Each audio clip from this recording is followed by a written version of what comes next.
نحمده ونصلي على رسوله الكريم. أعوذ بالله من الشيطان الرجيم. بسم الله الرحمن الرحيم. رب اشرح لي صدري ويسر لي أمري واحلل عقدة من لساني يفقه قولي واجعل لي وزيرا من أهلي. اللهم فقهنا في الدين. اللهم أرنا الحق حقا وارزقنا اتباعه. اللهم أرنا الباطل باطلا وارزقنا اجتنابه. آمین ثم آمین. السلام علیکم ورحمۃ اللہ وبرکاتہ.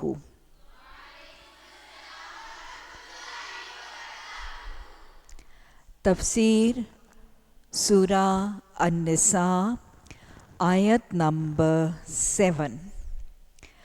للرجال نصیب مما ترک الوالدان والاقربون وللنساء نصیب مما ترک الوالدان والاقربون مما قل منہ او کثر نصیبا مفروضا.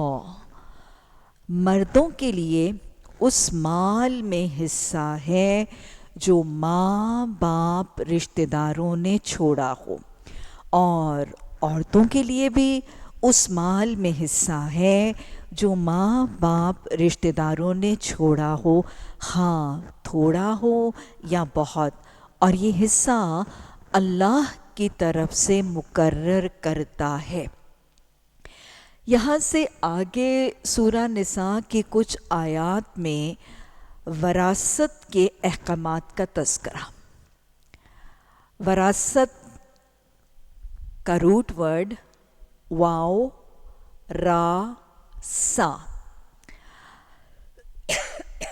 ورثہ کا مطلب ہے کسی بھی چیز کا ایک شخص سے دوسرے شخص تک بغیر کسی وعدے، کسی معاہدے، کسی پیکٹ کے منتقل ہو جانا. شرعی اصطلاح میں وراثت اس طریقہ کار کو کہتے ہیں کہ جب کسی ایک شخص کے فوت ہو جانے کے بعد اس کی وراثت کا مال یا وہ چیز جو پیچھے چھوڑ جاتا ہے، وہ چیزیں اس کے وارثوں میں شریعت کے احکامات کے مطابق بغیر اس کے کسی وعدے اور معاہدے کے خود سے خود منتقل ہو جاتی ہیں. فوت ہونے والے نے اپنے بچوں سے، اپنے ازواج سے، اپنے والدین سے وعدہ نہیں کیا ہوتا جو اس کے وارث ہیں کسی خاص مخصوص اماؤنٹ کا اس کی ملکیت میں سے، لیکن اس کے فوت ہونے کے بعد یہ چیزیں شریعت کے احکامات کے بعد جب وارثوں میں خود سے خود منتقل کر دی جاتی ہیں تو اس کو وراثت کہا جاتا ہے. وراثت کے احکامات سورہ نساء میں ان آیات میں بڑی وضاحت سے دیے گئے ہیں اور حصے بڑی وضاحت سے بیان کیے گئے ہیں. تو لہٰذا یہاں پر ہم ان چیزوں کو بڑی گہرائی سے سمجھنے کی کوشش کریں گے، لیکن کچھ بنیادی ٹرمینالوجیز، بنیادی کچھ اصطلاحات جو میں بیان کے دوران استعمال کروں گی، اور جو کل کو آپ کوئی تفسیر یا حدیث کی کتاب پڑھیں گے تو یہ ٹرمینالوجی آپ کو بار بار پڑھنے میں ملے گی، تو اس لیے ان کو میں ابتدا میں بیان کر دوں. میت اس شخص کو کہا جائے گا جب ہم وراثت کی بات کریں گے، فوت ہونے والے شخص کے لیے میت کا لفظ استعمال کیا جائے گا. علم المیراث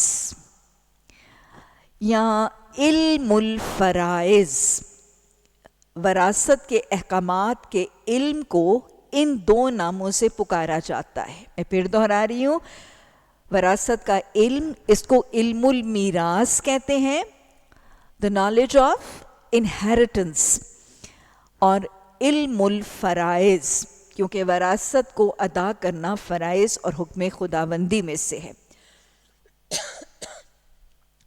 جو مال میت کا پیچھے رہ جاتا ہے اس کو مال متروکہ، ترک سے ہے، ترک کہتے ہیں چھوڑنا، ترک کیا جانے والا مال، چھوڑا جانے والا مال مال متروکہ کہا جاتا ہے یا مال میراث کہا جاتا ہے۔ میراث کہا جاتا ہے وراثت میں جانے والا، متروکہ کا مطلب ہے ترک کیا جانے والا۔ جو وارث ہیں، جو ایئرز ہیں، جن کو وراثت کا مال منتقل ہونا ہے، ان کو اصطلاح میں یا تو وارث کہا جاتا ہے اور یا ذوی الفروض۔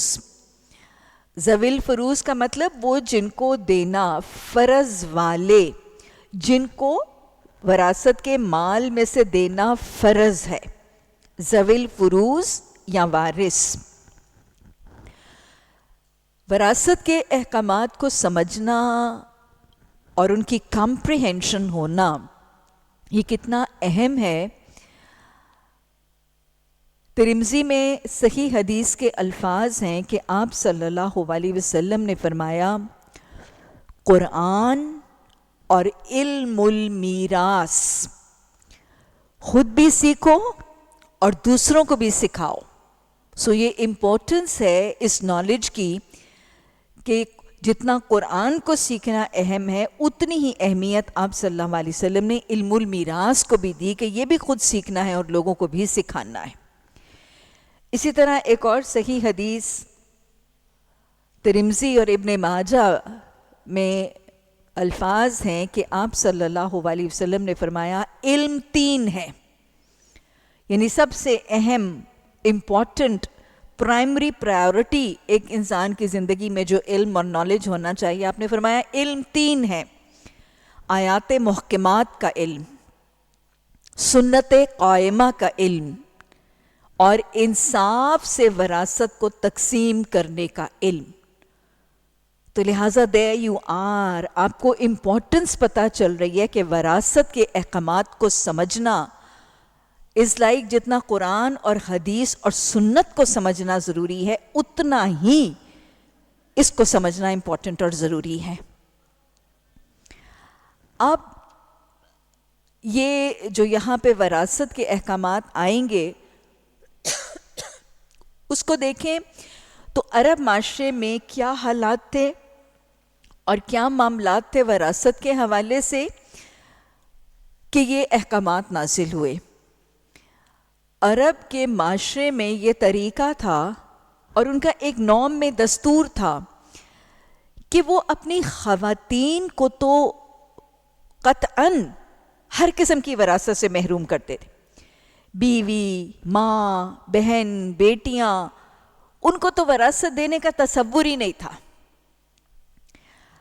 رہا بیٹوں کو وراثت دینا، تو عرب کے دستور کے مطابق وہ چھوٹے بیٹوں کو، نابالغ چھوٹے بیٹوں کو تو وراثت نہیں دیتے تھے۔ ہاں البتہ جو بڑے بالغ جنگ کے قابل بیٹے ہوتے تھے ان میں سے کچھ کو وراثت معاشرے کے کچھ افراد دے دیتے تھے، لیکن عموماً اولادوں کو بھی وراثت سے محروم کیا جاتا تھا۔ جہالت کا دور تھا اور اس لیے جاہلانہ رسومات بھی عام تھیں۔ وراثت کا جو ایک بہت ہی سیلف کریٹڈ اور ایک خود ساختہ سا جہالت پر مبنی طریقہ تھا، وہ ان کی باہمی دوستیاں تھیں۔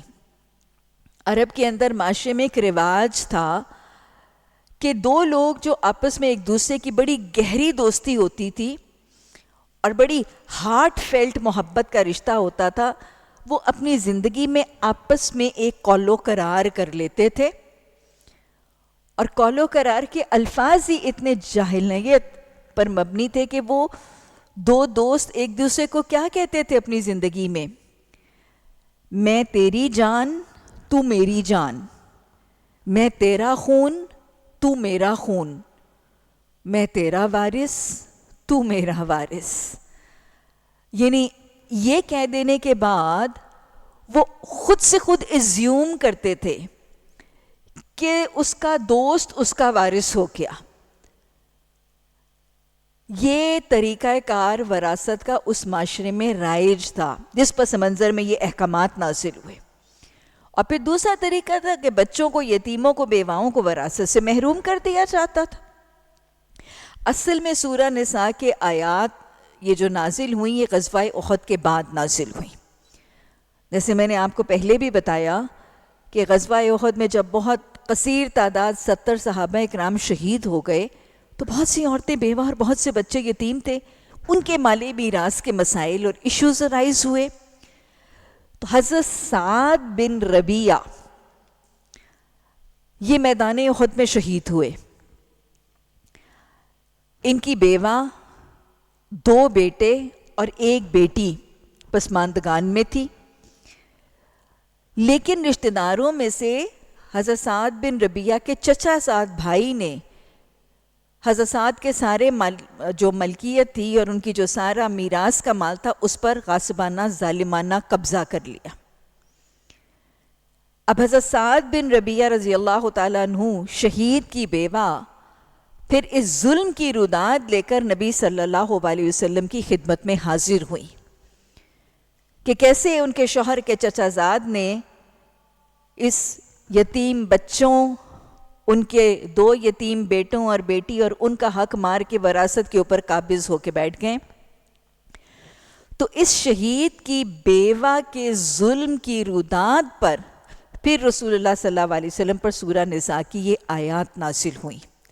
اور قیامت تک ہر فوت ہونے والے کی وراثت کے واضح احکامات کلیئر کٹ 2 ٹوک طریقے سے واضح کر دیے گئے، ریشو کی شکل میں، فریکشنز یا ترکوں کی شکل میں.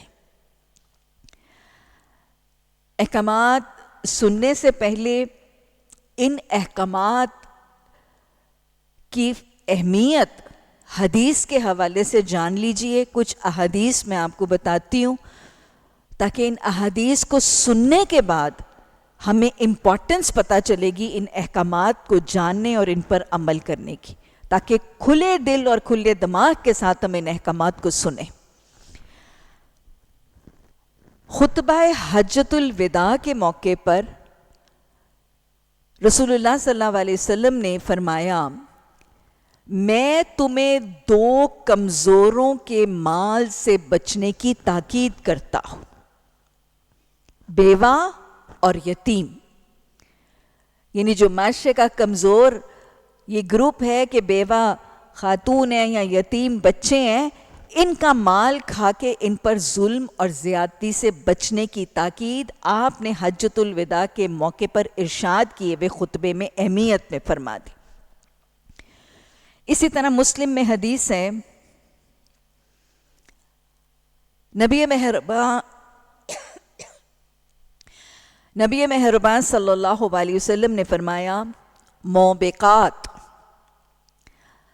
روٹ ورڈ ہے واو با قوف، اس کا مطلب ہوتا ہے ہلاکت، تباہی، بربادی. موبقات کا مطلب ہے ہلاک کرنے والے. تو آپ نے فرمایا موبقات یعنی 7 ہلاک کرنے والے گناہوں سے بچو. یہ کون سے ہیں؟ شرک، جادو، جس جان کو اللہ نے حرام کیا ہے اس کو قتل کرنا، سود کھانا، یتیم کا مال کھانا، میدان جنگ سے پیٹھ پھیرنا اور پاک دامن بھولی بھالی عورتوں پر الزام لگانا. تو یہ جو 7 ہلاک ہونے والے گناہ ہیں جو ایک انسان کو ہلاک کر دیں گے، تباہ کر دیں گے، برباد کر دیں گے اس کی دنیا اور آخرت کو، یہ گناہوں میں ایک یتیم کا مال کھانا یعنی وراثت کے معاملات میں کمی کوتاہی کرنا. اگر قرآن کی آیت کا حوالہ دیکھیں تو سورہ نساء کی آیت نمبر 10 میں اللہ نے فرمایا ان الذین یاکلون اموال الیتامی ظلما، کہ وہ لوگ جو یتیم کا مال ظلم سے کھاتے ہیں، انما یاکلون فی بطونہم نارا، اس میں کوئی شک کی بات نہیں کہ وہ اپنے پیٹ آگ سے بھرتے ہیں، وَسَيَصْلَوْنَ سَعِيرًا، اور ان قریب وہ بھڑکتی ہوئی آگ میں ڈالے جائیں گے۔ یہ سورہ نساء کی آیت نمبر 10۔ اور اسی طرح ایک اور حدیث کا مفہوم ہے کہ یتیم کا مال کھانے والے قیامت میں اس حال میں ہوں گے کہ ان کے منہ اور ان کے پیٹوں میں آگ کے شعلوں کی لپیٹیں اٹھیں گی۔ آپ صلی اللہ علیہ وسلم نے صحیح حدیث میں یہ بھی فرمایا کہ 4 لوگ ایسے ہیں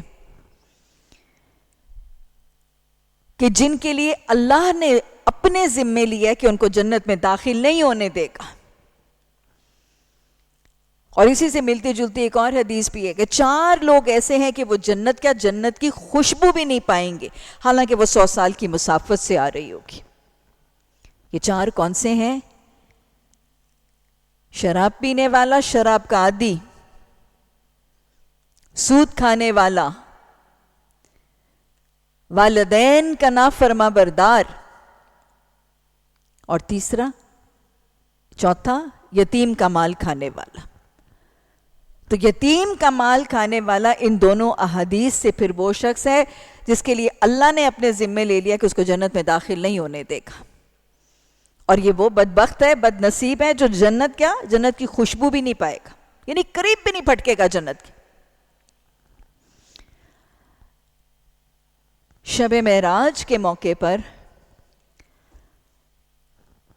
الصادق الامین محمد صلی اللہ علیہ وسلم نے اپنی سچی آنکھوں سے دیکھا، اور پوری صداقت اور پوری امانت سے آپ نے بیان کیا اپنا مشاہدہ کہ آپ نے کچھ لوگ دیکھے کہ جن کے ہونٹ اونٹوں جتنے بڑے تھے، اور فرشتے ان کا منہ کھول کر ان میں آگ کے انگارے ڈال رہے تھے۔ آپ نے پوچھا یہ کون؟ تو خبر دی گئی یہ وہ لوگ تھے جو یتیم کا مال ناحق کھاتے تھے۔ تو یہ وراثت کے معاملات میں خرد برد کرنا اور اللہ کے وراثت کے حقوق میں کمیاں کوتاہیاں کرنا اور یتیموں کو ان کے وراثت کے مال سے محروم کر کے خود اس کو ہڑپ کر جانا، یہ ان چیزوں کی وعید ہے، ان اعمال کی وعید ہے۔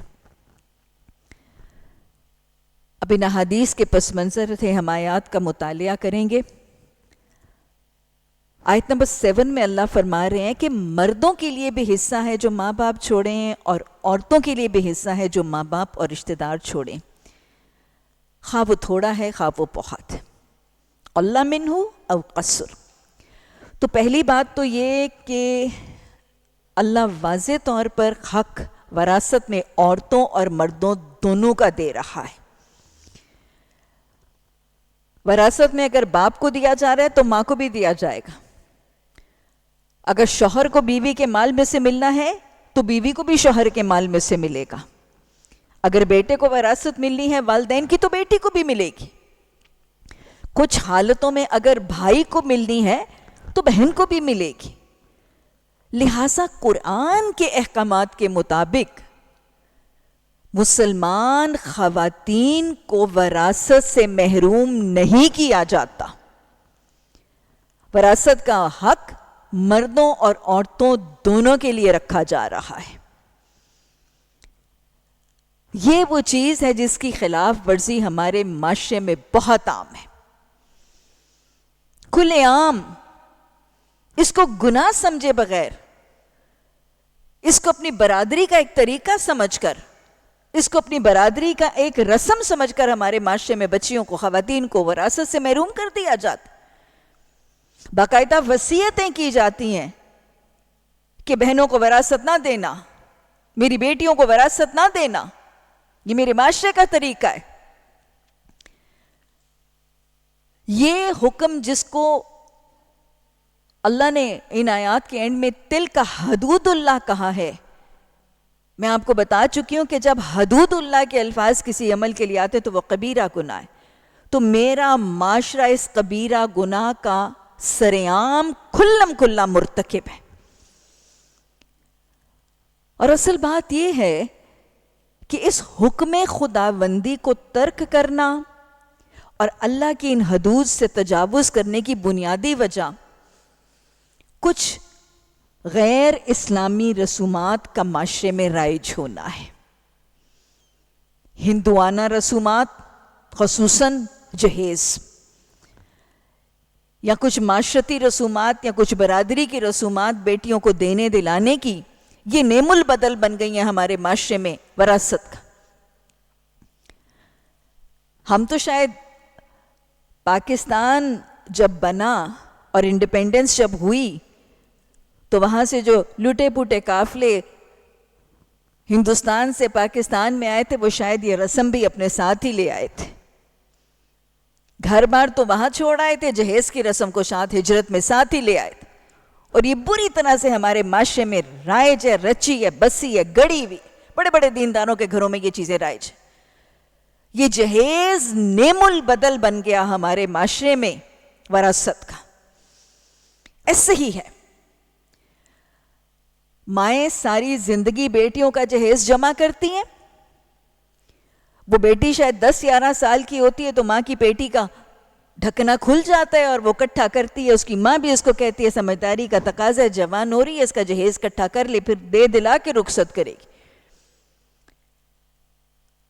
اور ساری زندگی وہ جہیز جمع کرنے کے بعد بیٹی کو رخصت کرتے ہوئے یا تو کچھ لوگ تو by word of mouth actually کہہ دیتے ہیں دیکھو تمہیں ڈھیر سا جہیز دے دیا ہے، گاڑی دے دی، پلاٹ دے دی، تمہیں جو جو دینا ہے، تمہارے گھر کا سامان دے دیا، تمہیں ہم نے جہیز دے دیا ہے.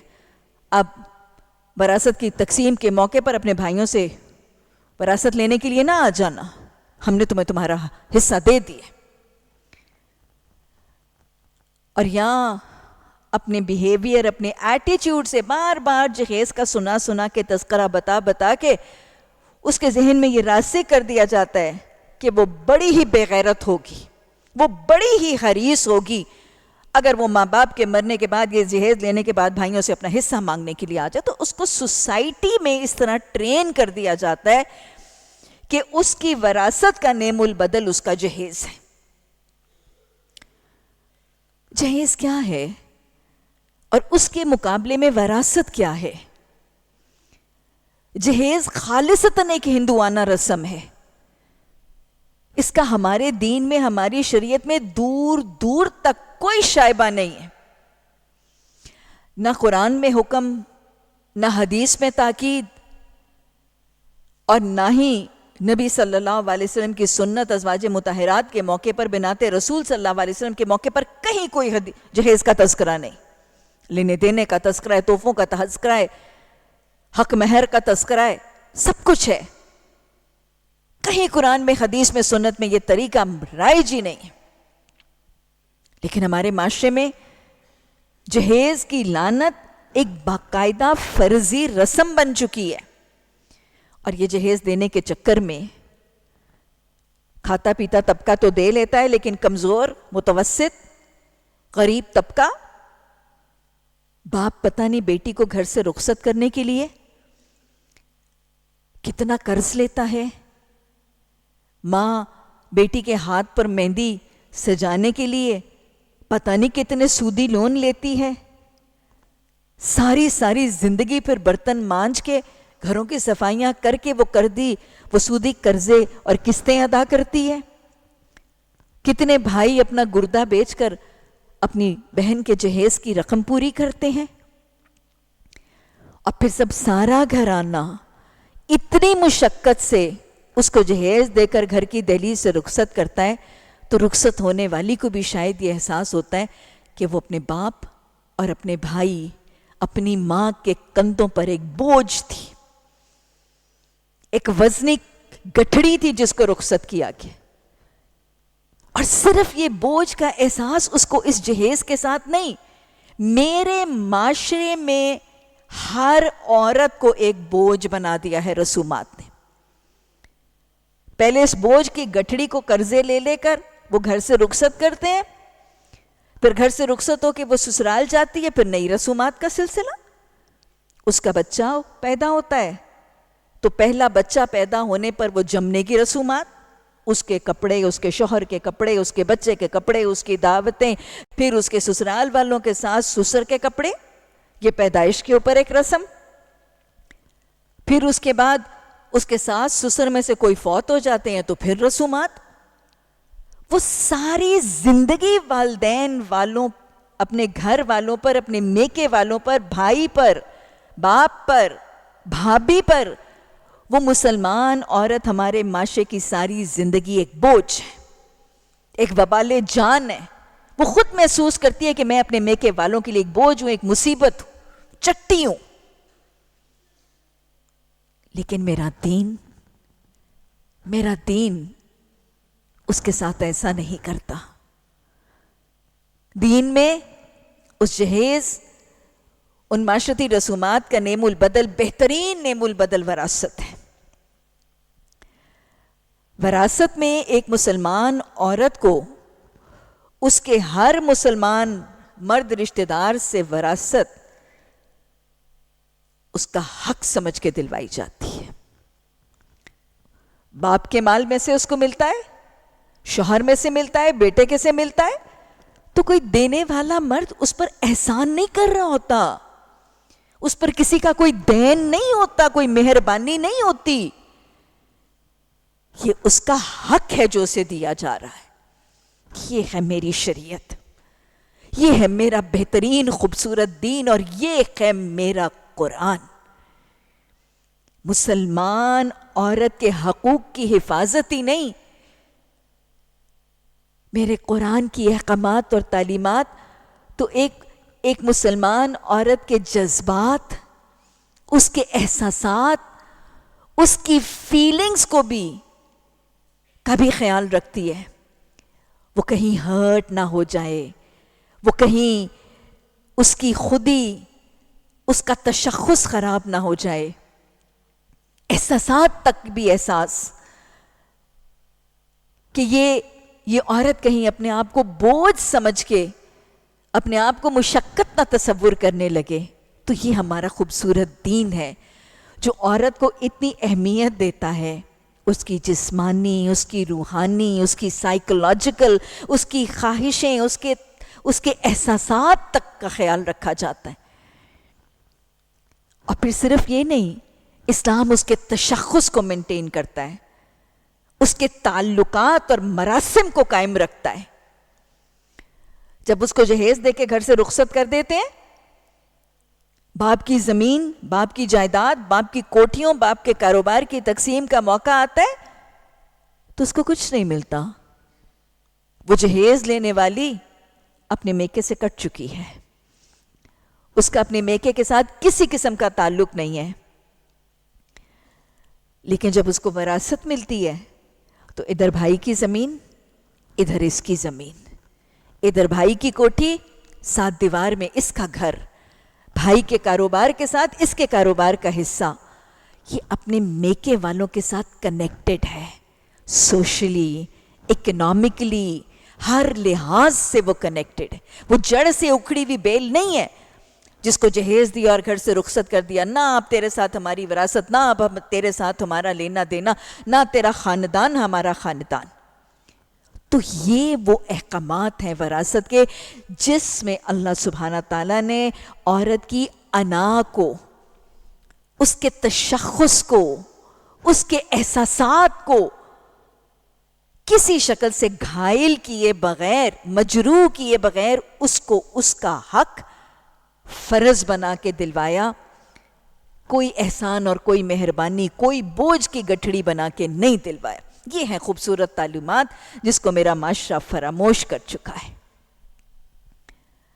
اللہ ہمیں شریعت کے احکامات کو گہرائی سے سمجھنے اور پھر ان کو معاشرے میں رائج کرنے میں اپنا کردار ادا کرنے کی توفیق عطا فرمائے.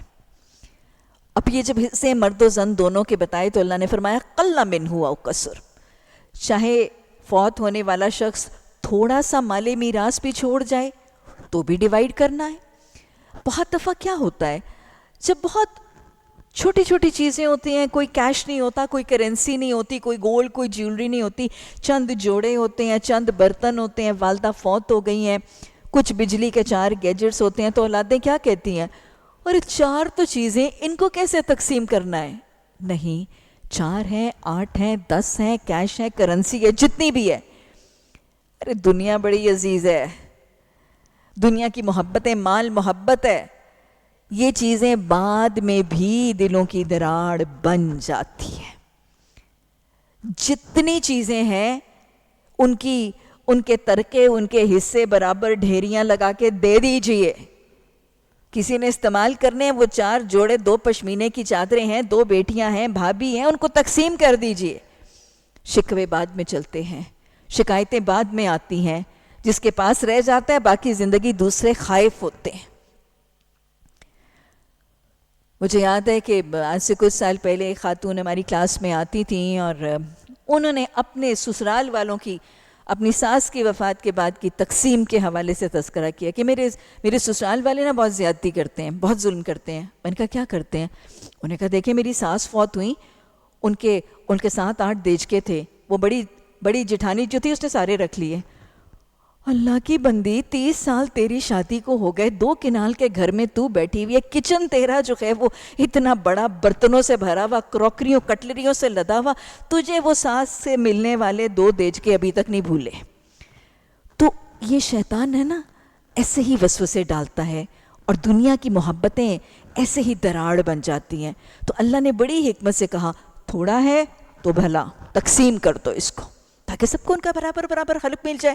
کوئی نہیں لینا چاہے گا تو وہ نہیں لے گا، کوئی لے کے صدقہ خیرات کرنا چاہے گا تو وہ کر دے گا، کوئی رکھ کے اپنے پاس ایز اے میموری رکھنا چاہے گا تو وہ ایز اے میموری رکھ لے گا، لیکن تھوڑا ہے اس کو تقسیم کر دو۔ او قصر، زیادہ ہے تو بھی تقسیم کیا جائے گا۔ بہت دفعہ کیا ہوتا ہے، زیادہ کس شکل میں ہوتا ہے، بڑی بڑی فیکٹریاں ہیں، بڑی بڑی کوٹھیاں ہیں، 8 کنال کی ایک کوٹھی ہے، وہاں پہ والد رہتے تھے، اب وفات کے بعد لو اتنی بڑی کوٹھی، اس کو کہاں ڈیوائیڈ کریں، اس کو کیسے تقسیم کر کے بانٹیں؟ تو بس جو بیٹھا ہے وہ بیٹھا رہے۔ یہ جو فکسڈ ایسٹس ہوتے ہیں نا، غیر منقولہ جائیدادیں، جو فکسڈ ایسٹس ہیں، ان کو بھی وراثت میں تقسیم کرنا ہے۔ قصر، بڑی بڑی فیکٹریاں، بڑی بڑی کوٹھیاں، بڑی بڑی جائیدادیں ہیں، لینڈ ہولڈنگز ہیں، کیسے تقسیم کریں گے؟ کرنی ہے تقسیم، یا بیچ دیں اور یہاں اس کے حصے کر دیں، کوئی ایک رکھنا چاہتا ہے دوسروں کو پے آف کر دیں، لیکن زیادہ جائیداد ہے تو بھی تقسیم ہوگی، تھوڑی چیزیں ہیں اللہ کے حقوق کے مطابق تقسیم ضرور ہوگی، کیونکہ مال اور دنیا کی چیزیں فتنہ ہیں، یہ فتنے محبتوں میں دراڑ ڈالیں گے، دلوں میں وسوسے ڈالیں گے، اور بغض، کینے اور حسد کا ذریعہ بن جائیں گے۔ تو اللہ سبحانہ تعالیٰ نے فرمایا نصیبا مفروضا، یہ فکسڈ کیے ہوئے حصے ہیں۔ آیت نمبر 8، اور جب تقسیم کے موقع پر کنبے کے لوگ اور یتیم اور مسکین آئیں تو اس مال میں سے، کون سے مال میں سے؟ جو وراثت کا مال میت کا پیچھے رہ گیا، مال متروکہ، اس میں سے ان کو بھی کچھ دے دو، اور ان کے ساتھ بھلے مانسوں کی سی بات کرو۔ یہ مال میراث میں سے پہلی آپشن دی جا رہی ہے کہ وفات کے موقع پر، جنازے کے موقع پر کوئی غریب، کوئی مستحق رشتہ دار آ جاتے ہیں تو فوت ہونے والے کے مال متروکہ میں سے صدقہ خیرات کر دو، تاکہ جانے والے کے لیے اجر اور ثواب کا ذریعہ بن جائے۔ اور یہ جو بھلے مانسوں کی بات ہے، وہ یہ کہا جا رہا ہے کہ اگر تم نے نہیں دینا، وارثوں کو سمجھایا جا رہا ہے کہ اگر اس مال میراث میں سے کوئی ضرورت مند، حاجت مند رشتہ دار، خمسائے، عزیز و اقارب کہیں کہ یہ اتنا مالدار تھا تمہارا والد یا تمہاری والدہ، تو اس میں سے تھوڑا دے دو، لیکن اگر تم نے نہیں بھی دینا نا تو پھر کیا کرو؟ بات معذرت کرتے ہوئے بھلے مانسوں کی سی کرنا، بد زبانی، بد کلامی، تلخی کا طریقہ اختیار نہیں ہوگا حاجت روائی کرنے والوں کو لوٹاتے وقت۔ آیت نمبر 9، لوگوں کو اس بات کا خیال کر کے ڈرنا چاہیے کہ اگر وہ خود اپنے پیچھے بے بس اولاد چھوڑتے تو مرتے وقت انہیں اپنے بچوں کے حق میں کیسے کچھ اندیشے لاحق ہوتے. بس چاہیے کہ وہ اللہ کا خوف کریں اور راستے کی سچائی کی بات کریں. جو لوگ ظلم کے ساتھ، یہ آیت ہائی لائٹ کیجئے، یہ وراثت کے مال میں کمی کرنے کی سزا ہے. جو لوگ ظلم کے ساتھ یتیموں کے مال کھاتے ہیں، در حقیقت وہ اپنے پیٹ آگ سے بھرتے ہیں اور وہ ضرور جہنم کی بھڑکتی ہوئی آگ میں جھونکے جائیں گے. اللہم لا تجعلنا منہم، اللہم اجرنا من النار. اللہ وراثت کے احکامات کو سمجھنے، اپنانے اور انہی کی وصیتیں کرنے کی توفیق عطا فرما. اللہ نے فرمایا کہ کوئی شخص جو وراثت کی تقسیم کر رہا ہے اور وہ غلط کر رہا ہے، یتیموں کو، بیواؤں کو، اصل وارثوں کو محروم کر کے ظلم اور زیادتی کے ساتھ وہ مال کھانے کی کوشش کر رہا ہے، تو اس کو جھنجھوڑا جا رہا ہے کہ یاد رکھنا، اگر تم یتیم بچوں کو ان کی وراثت سے محروم کرو گے تو سوچو کہ تمہارے یتیم بچوں کو اگر کوئی وراثت سے تمہارے مرنے کے بعد جب تمہارے پاس ان کو دینے کا اختیار نہیں ہوگا تو تم ان کے بارے میں کیسے خوف اور کیسی پریشانی کا شکار ہوگے. اگر ہم معاشرے میں دیکھیں، باپ کی وفات کے بعد بھائی بہنوں کو وراثت سے محروم کر دیتے ہیں، بھائی اپنی بہنوں کو وراثت دینے کا انکار کر دیتے ہیں. اول تو ہمارے معاشرے میں عزت کے نام پر، غیرت کے نام پر بہنیں آتی ہی نہیں. معاشرہ کیا کہے گا، برادری کیا کہے گی، ہم وراثت مانگنے چل پڑے ہیں اور بھائی ناراض ہو جائیں گے. لیکن اگر بہنیں آ بھی جائیں اور بہنیں مانگ بھی لیں تو بھائی دھتکار کے واپس بھیج دیتے ہیں. ایسے بھائیوں کو یہ آیت جھنجھوڑ رہی ہے. اپنے باپ کی بیٹی کو تو محروم کر رہے ہو، ذرا سوچو کہ جب تم فوت ہوگے تو تمہاری بیٹی کو تمہارے بھائی بیٹے محروم کریں گے تو تم اپنی بیٹی کے بارے میں کیسے خائف اور پریشان ہوگے. تو اللہ سبحانہ تعالیٰ نے ذاتی نمونہ بتا کر اپنے آپ کو اس فوت ہونے والے کی جگہ پہ رکھو، put yourself in the position، اور وہاں کھڑے ہو کے دیکھو کہ تم کیا یہ چیز اپنے لیے پسند کرو گے جو تم کسی فوت شدہ شخص کے لیے اختیار کر رہے ہو. اللہ ہمیں سمجھنے کی توفیق عطا فرمائے. یہ بنیادی سی تمہید بتانے کے بعد، وراثت کے احکامات کے حوالے سے ایک تعارف کروانے کے بعد، اب پھر اگلے رکوع میں وراثت کی تقسیم کا طریقہ عملاً بتایا گیا ہے. ترکے ان فریکشنز کو کہتے ہیں، اتنے بٹا اتنا، 1/2، 1/4، 2/3. یہ جو میتھمیٹکس میں حساب میں لکھنے کا طریقہ ہے اس کو عربی میں ترکہ کہتے ہیں. اب یہ فریکشنز اور ترکے جو ہیں وہ یہاں پر بیان کیے جا رہے ہیں کہ کس کس کو اللہ کے احکامات کے مطابق کس وارث کو کتنا کیسے دیا جائے گا. تمہاری اولاد کے بارے میں اللہ تمہیں ہدایت کرتا ہے. کیا؟ یوصیکم اللہ فی اولادکم. اللہ نے کیا وصیت کی ہے کہ مرد کا حصہ 2 عورتوں کے برابر ہے. بیٹے کا حصہ بیٹی کے مقابلے میں دگنا یا ڈبل ہے. یہاں پہ پھر وہی قرآن کا حکم جس کی تنقید اینٹائی اسلام فورسز شریعت کے احکامات کو ایک مسلمان عورت کے ذہن میں بدگمان کرنے کے لیے استعمال کرتے ہیں. سورہ بقرہ میں پیچھے کلیریفیکیشن میں نے دی، وہاں پہ ایک مرد کی گواہی کے برابر 2 عورتوں کی گواہی تھی.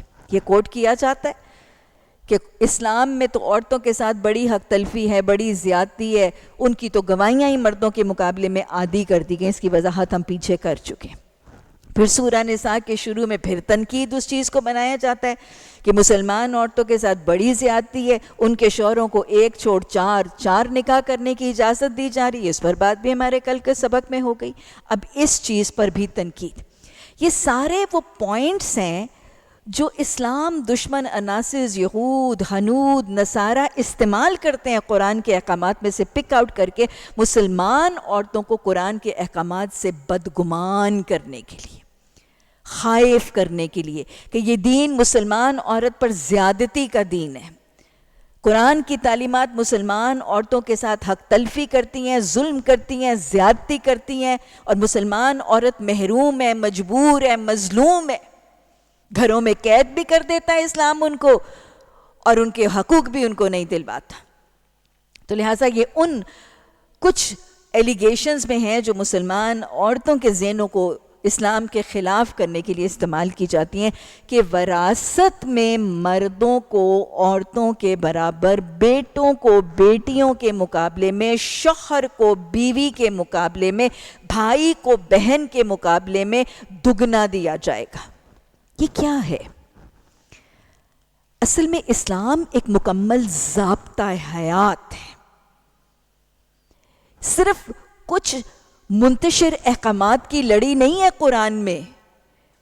قرآن کی تعلیمات ایک کمپلیٹ کوڈ آف لائف، پوری معاشرتی زندگی کا تانا بانا اور سانچہ ایوالو کرتا ہے. تو اگر ہم ایک مسلمان معاشرے میں مردوں اور عورتوں کے معاشی ذمہ داریوں کا جائزہ لیں تو آپ کو یہ حقیقت سمجھ میں آ جائے گی. اسلام اور قرآن کی تعلیمات کے مطابق ایک مسلمان عورت کے لیے کوئی معاشی بوجھ نہیں ہے، کوئی اکنامک کمٹمنٹ نہیں ہے. مسلمان عورت آزاد ہے، اس کے اوپر کسی قسم کی مالی کفالت کا بوجھ ہے ہی نہیں ہے کسی رشتے میں کسی مرد کا. وہ ماں ہے، وہ بیوی ہے، وہ بہن ہے، وہ بیٹی ہے، وہ ہر معاشی کفالت اور ہر اکنامک بوجھ اور کنسٹرینٹ سے آزاد ہے. نہ وہ باپ کی کفالت، نہ شوہر کی، نہ بھائی کی، نہ بیٹے کی، کسی کی مالی کفالت کرنے پر وہ پابند ہے کہ نہیں. نمبر 1 نکات لکھتے جائیے جو ایک مسلمان عورت کے لیے معاشی نکات ہے. دوسری بات، شریعت نے اس کو انڈیپینڈنٹ پراپرٹی، انڈیپینڈنٹ مال جائیداد اون کرنے، پوزیس کرنے کا اختیار دیا ہے. وہ اپنی ذاتی جائیداد رکھ سکتی ہے، اپنی ذاتی ملکیت میں مال رکھ سکتی ہے، شریعت اس کو منع نہیں کرتی. ارے یہ اجازت وہ جو بڑے ماڈرن ریاستیں ہیں نا، آج سے 2 صدیاں پہلے یورپ میں اس بات کی عورت کو اجازت ملی تھی. 2 صدیاں پہلے یورپ کی عورت کو اس چیز کی اجازت ملی تھی جو قرآن پڑھنے والی عورت کو آج سے 1400 سال پہلے مل گئی تھی. اس کو وراثت سے، اس کو اپنی کمائی سے، اس کو جہاں سے ملتا ہے، تحفے سے ملتا ہے، وہ انڈیپینڈنٹ پراپرٹی، انڈیپینڈنٹ مال رکھ سکتی ہے. پھر وہ اپنے مال کمانے کے ذرائع بھی اختیار کر سکتی ہے. شریعت مانے نہیں ہے. شریعت کی حدود، شریعت کی قیود، حیا، پردے، تمام وہ جو اللہ نے حدود اور قیود بتائی ہیں اس کے مطابق اگر وہ گھر سے نکلتی ہے، کاروبار کرتی ہے، کچھ بھی کرتی ہے، شریعت اس کو منع نہیں کرتی ہے. شریعت نے اس کو اجازت دی ہے کمانے کی. اگر خاتون اول حضرت خدیجہ رضی اللہ تعالی عنہا مکہ کی one of the most successful business women ہے تو پھر میرے اور آپ کے لیے نمونہ اور لچک موجود ہے. ایک مسلمان عورت قرآن کی حدود کے مطابق نکلے گی، حیا کے دائرے کے اندر پردے کی حدود کے مطابق نکلے گی، لیکن وہ پابند نہیں ہے. اگر اپنے فرائض کر کے نکلتی ہے تو اس کو اجازت ہے. 3 نکات ہو گئے. اس پہ ذمہ داری کوئی نہیں ہے، انڈیپینڈنٹ پراپرٹی اون کر سکتی ہے، اور تیسرا وہ کما بھی سکتی ہے. چوتھا، اس کا کوئی مرد رشتہ دار یہ اختیار نہیں رکھتا کہ اس کو جبراً کمانے پر مجبور کرے. کسی بیوی کا شوہر وہ پڑھی لکھی ہے، وہ کماؤ ہو سکتی ہے، لیکن شریعت اس مرد کو اجازت نہیں دیتا کہ وہ جبراً اپنی بیوی سے کام یا جاب کروائے اور کہے جا کما کے لا، میرا گھر نہیں چلتا. باپ، بھائی، بیٹا، کوئی اپنی رشتے کی مسلمان عورت کو جبراً کمانے کا اختیار نہیں رکھتا. 5واں نقطہ، اگر وہ کما رہی ہے، اپنی مرضی سے کما رہی ہے، پروفیشنل خاتون ہے، تو کوئی اس کا مرد رشتہ یہ اختیار نہیں رکھتا کہ اس کی کمائی میں سے جبراً لے لے. اس کا شوہر اس کو نہیں کہتا کہ تو جا کے کماتی ہے اور تیری 50,000 تیری تنخواہ ہے تو میرے بل دے. کوئی مسلمان عورت مکلف نہیں ہے اس بات کی. اس کا مرد رشتہ دار اس کو جبرن اس کی کمائی میں سے لے نہیں سکتا. اگر وہ لے گا تو وہ ظلم کرے گا, اگر وہ لے گا تو حق تلفی اور زیادتی کرے گا. اور پھر آخری نقطہ, اگر وہ مسلمان عورت اپنے کسی مرد رشتہ دار کو کچھ اپنی کمائی میں سے یا اپنی ملکیت میں سے دیتی ہے تو پھر وہ اس پر احسان کرتی ہے. ہاں, وہ اس پر احسان کرتی ہے. تو یہ معاشی ذمہ داری ہے ایک مسلمان عورت کی. اب آخری نقطہ دیکھیے گا کہ یہ مسلمان عورت جو اس سٹرکچر میں رہ رہی ہے, کسی کو دینا نہیں, کوئی کروا نہیں سکتا, کوئی لے نہیں سکتا, اور اگر دے رہی ہے تو احسان کر رہی ہے, اس ساری کے باوجود اس کے مرد رشتہ دار اس کا نان نفقہ دینے پر پابند ہے. اس کا نان نفقہ دینے کے پابند ہیں. شوہر کو تو پہلے دن ہی نکاح پر کہہ دیا حق مہر دے, یہ تیری ذمہ داری ہے, اس کا نان نفقہ تو نے دینا ہے. باپ نے بیٹی کی کفالت کرنی ہے, شوہر نے بیوی کی کفالت کرنی ہے, متعلقہ یا بیوہ ہو کر آتی ہے تو بھائی نے کفالت کرنی ہے, بوڑھی ہے تو بیٹے نے کفالت کرنی ہے. اس سارے سٹرکچر کے باوجود اس کو نان نفقہ بھی ملے گا. شریعت انشور کرتی ہے. یہ بات میں آپ کو بہت دفعہ بتاتی ہوں کہ اگر میرے معاشرے میں یہ نہیں ہو رہا نا تو یہ معاشرے کا قصور ہے, یہ معاشرے کے مردوں کا قصور ہے, یا شاید معاشرے کی ماؤں اور خواتین کا بھی قصور ہے کہ ہم اپنے مردوں سے یہ کروا نہیں رہے, اپنی بہوؤں کو اپنی بیٹیوں کو یہ حق دلوا نہیں رہے. اگر میرے معاشرے میں یہ نہیں ہو رہا تو اس میں میرے معاشرے کا قصور ہے. میرے قرآن کی احکامات اور تعلیمات مکمل اور جامع اور پرفیکٹ. ایکچولی قرآن امپلیمنٹ نہیں ہوا, اس لیے معاشرے میں یہ ہو رہا ہے. جو معاشرے میں ہو رہا ہے نا اس سے قرآن کو نہ پرکھا کریں. جو معاشرے کے حالات ہیں اس سے میرے دین کی تعلیمات کو کمپیئر کر کے معاشرے کی کمیوں کو محسوس کیا کریں, لیکن معاشرے کے حالات سے قرآن کو سمجھنے کی کوشش نہ کیا کریں. تو یہ ایک مسلمان عورت کا معاشی تانا بانا ہے. اور اس تانے بانے میں بھی کہ جب وہ کما بھی رہی ہے, وہ اپنا اون بھی کر رہی ہے, اس کو اسکالرشپ میاں کی طرف سے اس کو نان نفقے کی شکل مل بھی رہا ہے شہزادی کو, گھر کی مہرانی کو. اب جب وراثت تقسیم ہونے کا موقع آتا ہے تو بھی اس کو اکیرا حصہ دے دیا جاتا ہے, اس وراثت میں بھی اس کو محروم نہیں کیا جاتا. ادھر مرد کا حال کیا ہے, مرد بیچارے کا حال کیا ہے. مجھے کئی دفعہ خواتین ذرا خفا ہو کے کہتی ہیں آپ مردوں کو بیچارہ بڑا کہتی ہیں, بیچاریاں تو ہم میں. میں نے کہا مجھے تو شریعت پڑھ کے لگتا ہے کہ بیچارہ تو وہ ہے. مرد کی ذمہ داری معاشی کفالت ہر رشتے میں. وہ بیٹا ہے, وہ بھائی ہے, وہ باپ ہے, وہ شوہر ہے, اس نے مالی کفالت کرنی ہے. نہیں کرتا تو اللہ کے ہاں عند اللہ قیامت کے دن جواب دے ہے. اس کے لیے فرض ہے ان کی معاشی کفالت.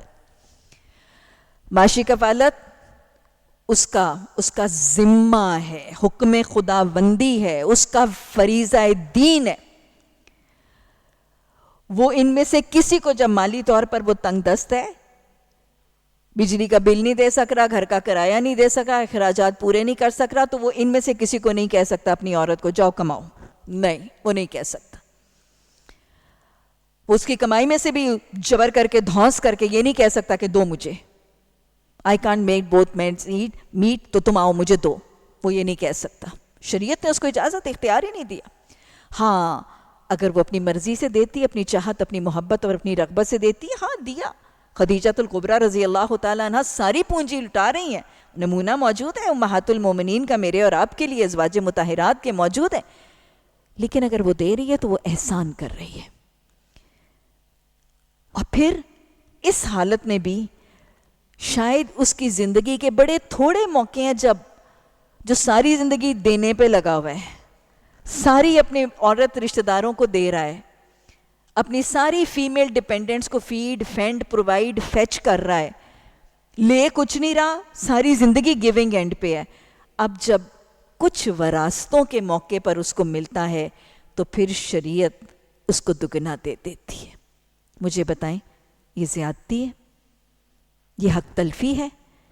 یہ عورت کے حق پہ ڈاکہ ہے؟ وہ جو مہارانی ساری زندگی لے رہی تھی اور اوپر سے اسکالرشپ لگا ہوا تھا اس کو ملتا ہے اکیرا، اور یہ جو مزدور ساری زندگی دے رہا تھا اور دیتا ہی چلا جا رہا تھا اور لینے پر بھی پابند تھا کہ نہیں لے سکتا، اس بیچارے کو اگر اس کی زندگی کے چند موقعوں پر اس شہزادی سے دگنا دیا گیا تو کیا یہ زیادتی ہے؟ کیا یہ عورت کی حق تلفی ہے؟ مجھے تو لگتا ہے یہ بھی اس کا ایک بہترین انعام ہے. سارے کا سارا تو ملنا ہی اس کو چاہیے تھا جو ساری زندگی خرچ کرتا ہے. اکیرا ملنے پر خفگی یہ ناشکری ہے، دوہرا دیے جانے پر اعتراض یہ بدترین ناشکری ہے. اللہ جو حقوق ہمیں دیے جا رہے ہیں ان حقوق کو سمجھنے اور اس پر شاکر ہونے کی توفیق عطا فرمائے. یہ تو بالکل ویسا ہی ہے جو عورتیں تنقید کرتی ہیں ہمیں اکیرا کیوں اور بھائی کو دوہرا کیوں. وہ ایک کبھی کبھی میں بیچ میں ہلکے سے چٹکلے چھوڑ دیتی ہوں تاکہ سوئے ہوئے لوگ بھی کلاس میں جاگ جائیں. ایک خاتون تھی، وہ دکان پہ کہیں گئی اور وہاں پہ کچھ چیز خریدنے لگی اور اس نے دکاندار سے قیمت پوچھی. ایک بالٹی تھی، اس کی قیمت پوچھی تو دکاندار نے کہا کہ یہ تو 500 کی ہے. اب دکان کھچا کھچ گاہکوں سے بھری ہوئی ہے. کچھ ہوتی ہے نا ذرا جھگڑالو سی خواتین اور ذرا بہت زیادہ بولنے والی اور شور شرابہ ہنگامہ کرنے والی گاہک. تو اس نے کہا ہاں 500 کی تم اتنی مہنگی کر رہے ہو، اتنی مہنگی تم دے رہے ہو تو بہت زیادتی ہے، میں تو بالکل نہیں لوں گی، میں تو سستی لوں گی. اس نے کہا کہ یہ باجی تو میرے باقی گاہک بھی خراب کرے گی. اس نے چپکے سے کہا باجی ایسے کریں آپ نا 250 کی لے لیں. اس نے کہا ہاں ایک دم سے تم 500 سے 250 پہ آ گئے، اس کے اندر تو کوئی نقص ہوگا، اس کے اندر تو ضرور کوئی عیب ہوگا، اس کی تو کوئی کوالٹی خراب ہوگی. اب وہ بیچارہ اور پریشان ہے کہ باقی گاہکوں کو پتہ نہیں کیا سنا رہی ہے، اب کیا کرے گی، میرے سارے گاہک بھی بگڑ جائیں گے اور دوسری بات ہے میرا وقت ہے. باجی ایسے کریں آپ چپ کر کے مفت لے جائیں. مفت لے جاؤں؟ نہیں ایسے تو ہرگز نہیں ہوگا. اس نے کہا باجی پھر کیا کریں گی؟ ایک نہیں 2 لوں گی. تو بات صرف وہی ہے، یہاں پر جب ایک عورت کو اتنا کچھ مل رہا ہے اور اتنی نرمیاں لچک اور سہولت ہے اور وہ کہے میں اکیرا نہیں میں دوہرا لوں گی، تو بات ایسی ہی ہے. اللہ ہمیں سمجھنے کی توفیق عطا فرمائے، اور صرف سمجھنے نہیں، یہ باتیں آگے معاشرے کی عورتوں کو سمجھانے، شریعت کی احکامات سے بدگمان ہونے سے ان ذہنوں کو بھی بچانے کی توفیق عطا فرمائے. اللہ نے فرمایا بیٹوں کا حصہ 2 بیٹیوں کے برابر ہے. مثال سے سمجھ لیجیے تاکہ آپ کو ورکنگ سچویشنز بھی آ جائیں. آج میں آپ کو میتھمیٹیکل سوال بھی دوں گی انشاءاللہ وراثت کے سیشن کے اینڈ پہ تاکہ آپ کو ورک آؤٹ کرنا آسانی سے آ جائے. لائک اگر ایک شخص فوت ہوتا ہے، ایک مرد فوت ہوا اور سارے باقی وارثوں کی وراثت تقسیم کرنے کے بعد 60,000 روپیہ بچ گیا یا 60 لاکھ روپیہ بچ گیا. اب اس کے 2 بیٹے ہیں اور 1 بیٹی ہے. کتنے حصے بنیں گے؟ بیٹوں کو دوہرا دینا ہے، بیٹیوں کو اکیرا دینا ہے. کتنے حصے بنیں گے؟ بنائیں. 1 بیٹے کا 2 حصے، ٹھیک. دوسرے بیٹے کے 2 حصے، کل کتنے حصے ہو گئے؟ 4 حصے، ٹھیک. اور 1 بیٹی کا 1 حصہ. سمجھ میں آیا؟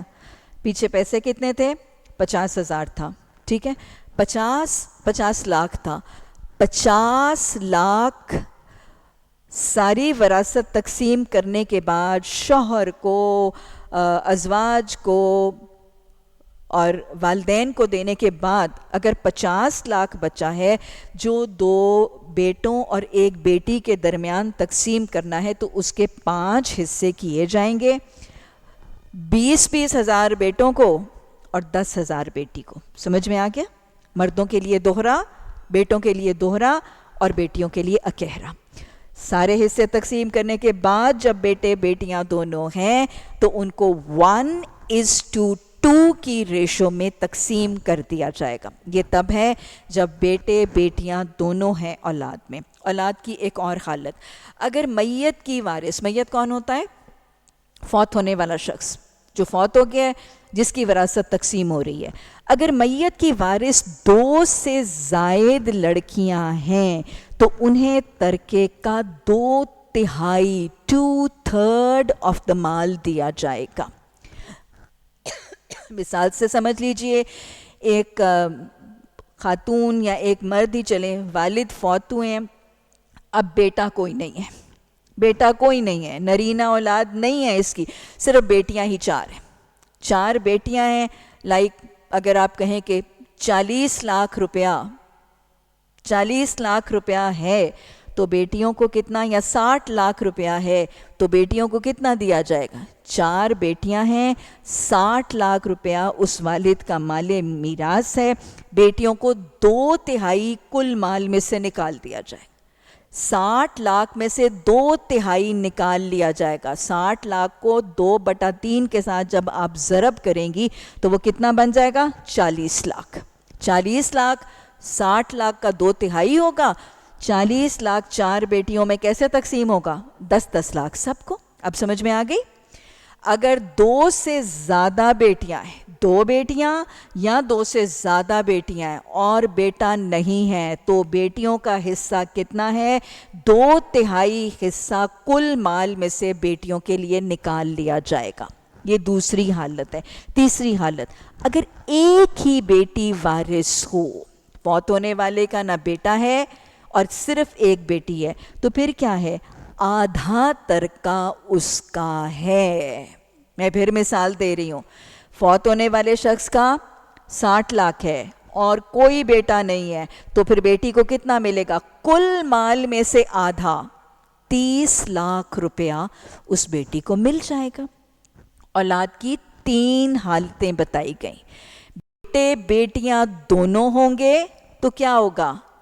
فریکشن نہیں ہے, ترکہ نہیں ہے, اس میں سارے مال کو تقسیم کرنے کے بعد باقی ماندہ بال کو بیٹوں اور بیٹیوں میں 1:2 کی ریشو میں تقسیم کر دیا جائے. اگر بیٹا نہیں ہے, صرف بیٹیاں ہیں, 2 یا 2 سے زیادہ, تو کل مال میں سے کتنا حصہ نکلے گا؟ 2/3 2/3 آف دا ٹوٹل مال ان بیٹیوں کو برابر تقسیم ہوگا. بیٹی ایک ہی ہے تو آدھا حصہ اس بیٹی کے حصے میں آ جائے گا. یہ اولاد کے 3 احکامات اور طریقے سکھا دیے گئے. اولاد کے بعد اگلا حصہ کس کا؟ والدین کا. اگر میت صاحب اولاد ہو, والدین کے حصے ڈیپینڈ کرتے ہیں کہ جو شخص فوت ہوا ہے, اگر اس فوت ہونے والے شخص کے بچے بھی ہیں تو پھر والدین کو حصہ تھوڑا جائے گا, لیکن اگر اس کے بچے نہیں تھے تو پھر والدین کو حصہ زیادہ جائے گا. آپ کے پاس ریٹن کاغذ بھی موجود ہے, اس پہ سب فریکشنز لکھے ہوئے ہیں. اگر میت صاحب اولاد ہو تو اس کے والدین میں سے یعنی ماں کو اور باپ کو دونوں کو ترکے کا 6 یعنی 1/6 حصہ ملنا چاہیے. اور اگر میت صاحب اولاد نہیں ہے, یعنی بچے ہیں ہی نہیں ہیں, والدین کو ملنا ہے, والدین ہی اس کے وارث ہوں, تو پھر ماں کو 3 حصہ دیا جائے گا. اور اگر میت کے بھائی بہن بھی ہوں تو ماں 6 کی حقدار ہے. یہ کس کا حصہ ہو گیا جناب؟ والدین کا حصہ. اگلی آیت میں اللہ فرماتا ہے کہ یہ سب حصے اس وقت نکالے جائیں گے جب وصیت جو میت نے کی ہے وہ پوری کر دی جائے اور جو قرض اس پر ہو اس کو ادا کر دیا جائے. اور یہ کیوں ہے؟ تم نہیں جانتے تمہارے ماں باپ تمہاری اولاد میں سے کون بلحاظ نفع تم سے زیادہ قریب ہے, اس لیے یہ حصے اللہ نے مقرر کر دیے ہیں. وہ اللہ علیمًا حکیمہ ہے, سب چیزوں کو جاننے والا اور حکمت والا ہے. آپ دیکھیں کہ بہت دفعہ یہ ہوتا ہے کہ انسان کسی وقت اس کا رجحان والدین کی طرف زیادہ ہوتا ہے, کسی وقت اس کا رجحان اولاد کی طرف زیادہ ہوتا ہے, کسی وقت اس کو کسی اولاد کی ضرورت زیادہ نظر آ رہی ہوتی ہے. ایسا ہوتا ہے نا. تو جب رجحان یا ترس یا میلان یا محبت ایک سے زیادہ ہو تو امکان ہے کہ پھر اس کو زیادہ دے دیا جائے اور اس کی وجہ سے ناانصافی ہو جائے, عدل کی کمی ہو جائے اور بعد میں آپس میں کسی قسم کی بدگمانی ہو جائے. تو اللہ نے کہا کہ تم تو انسان ہو نا, گھڑی میں تولا پل میں ماشا, تمہارا تو دل بدلتا رہتا ہے. تمہاری تو سوچیں بدلتی رہتی ہیں، تم عدل نہیں کرو گے.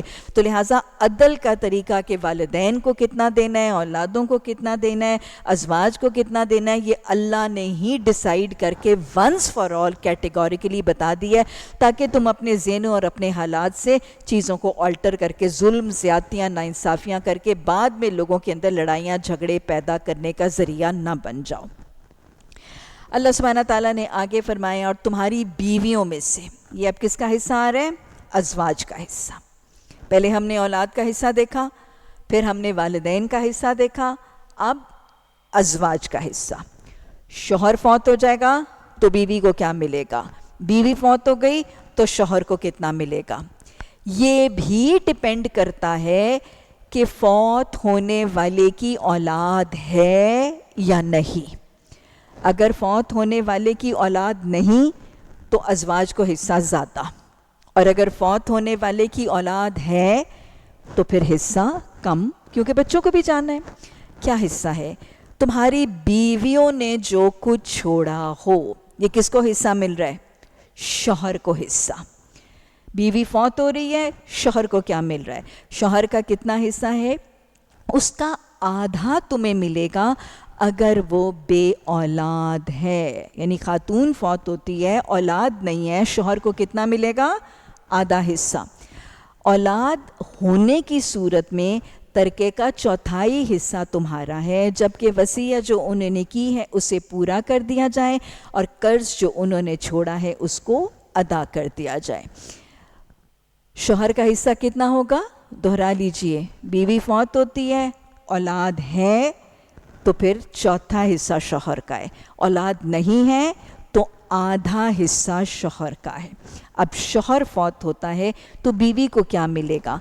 تمہارے ترکے میں سے چوتھائی کی حقدار ہوں گی اگر تم بے اولاد ہو، ورنہ صاحب اولاد کی صورت میں ان کا حصہ 8واں ہوگا، بعد اس کے کہ جو وصیت تم نے کی ہے وہ پوری کر دی جائے اور جو قرض تم نے چھوڑا ہے اس کو ادا کر دیا جائے.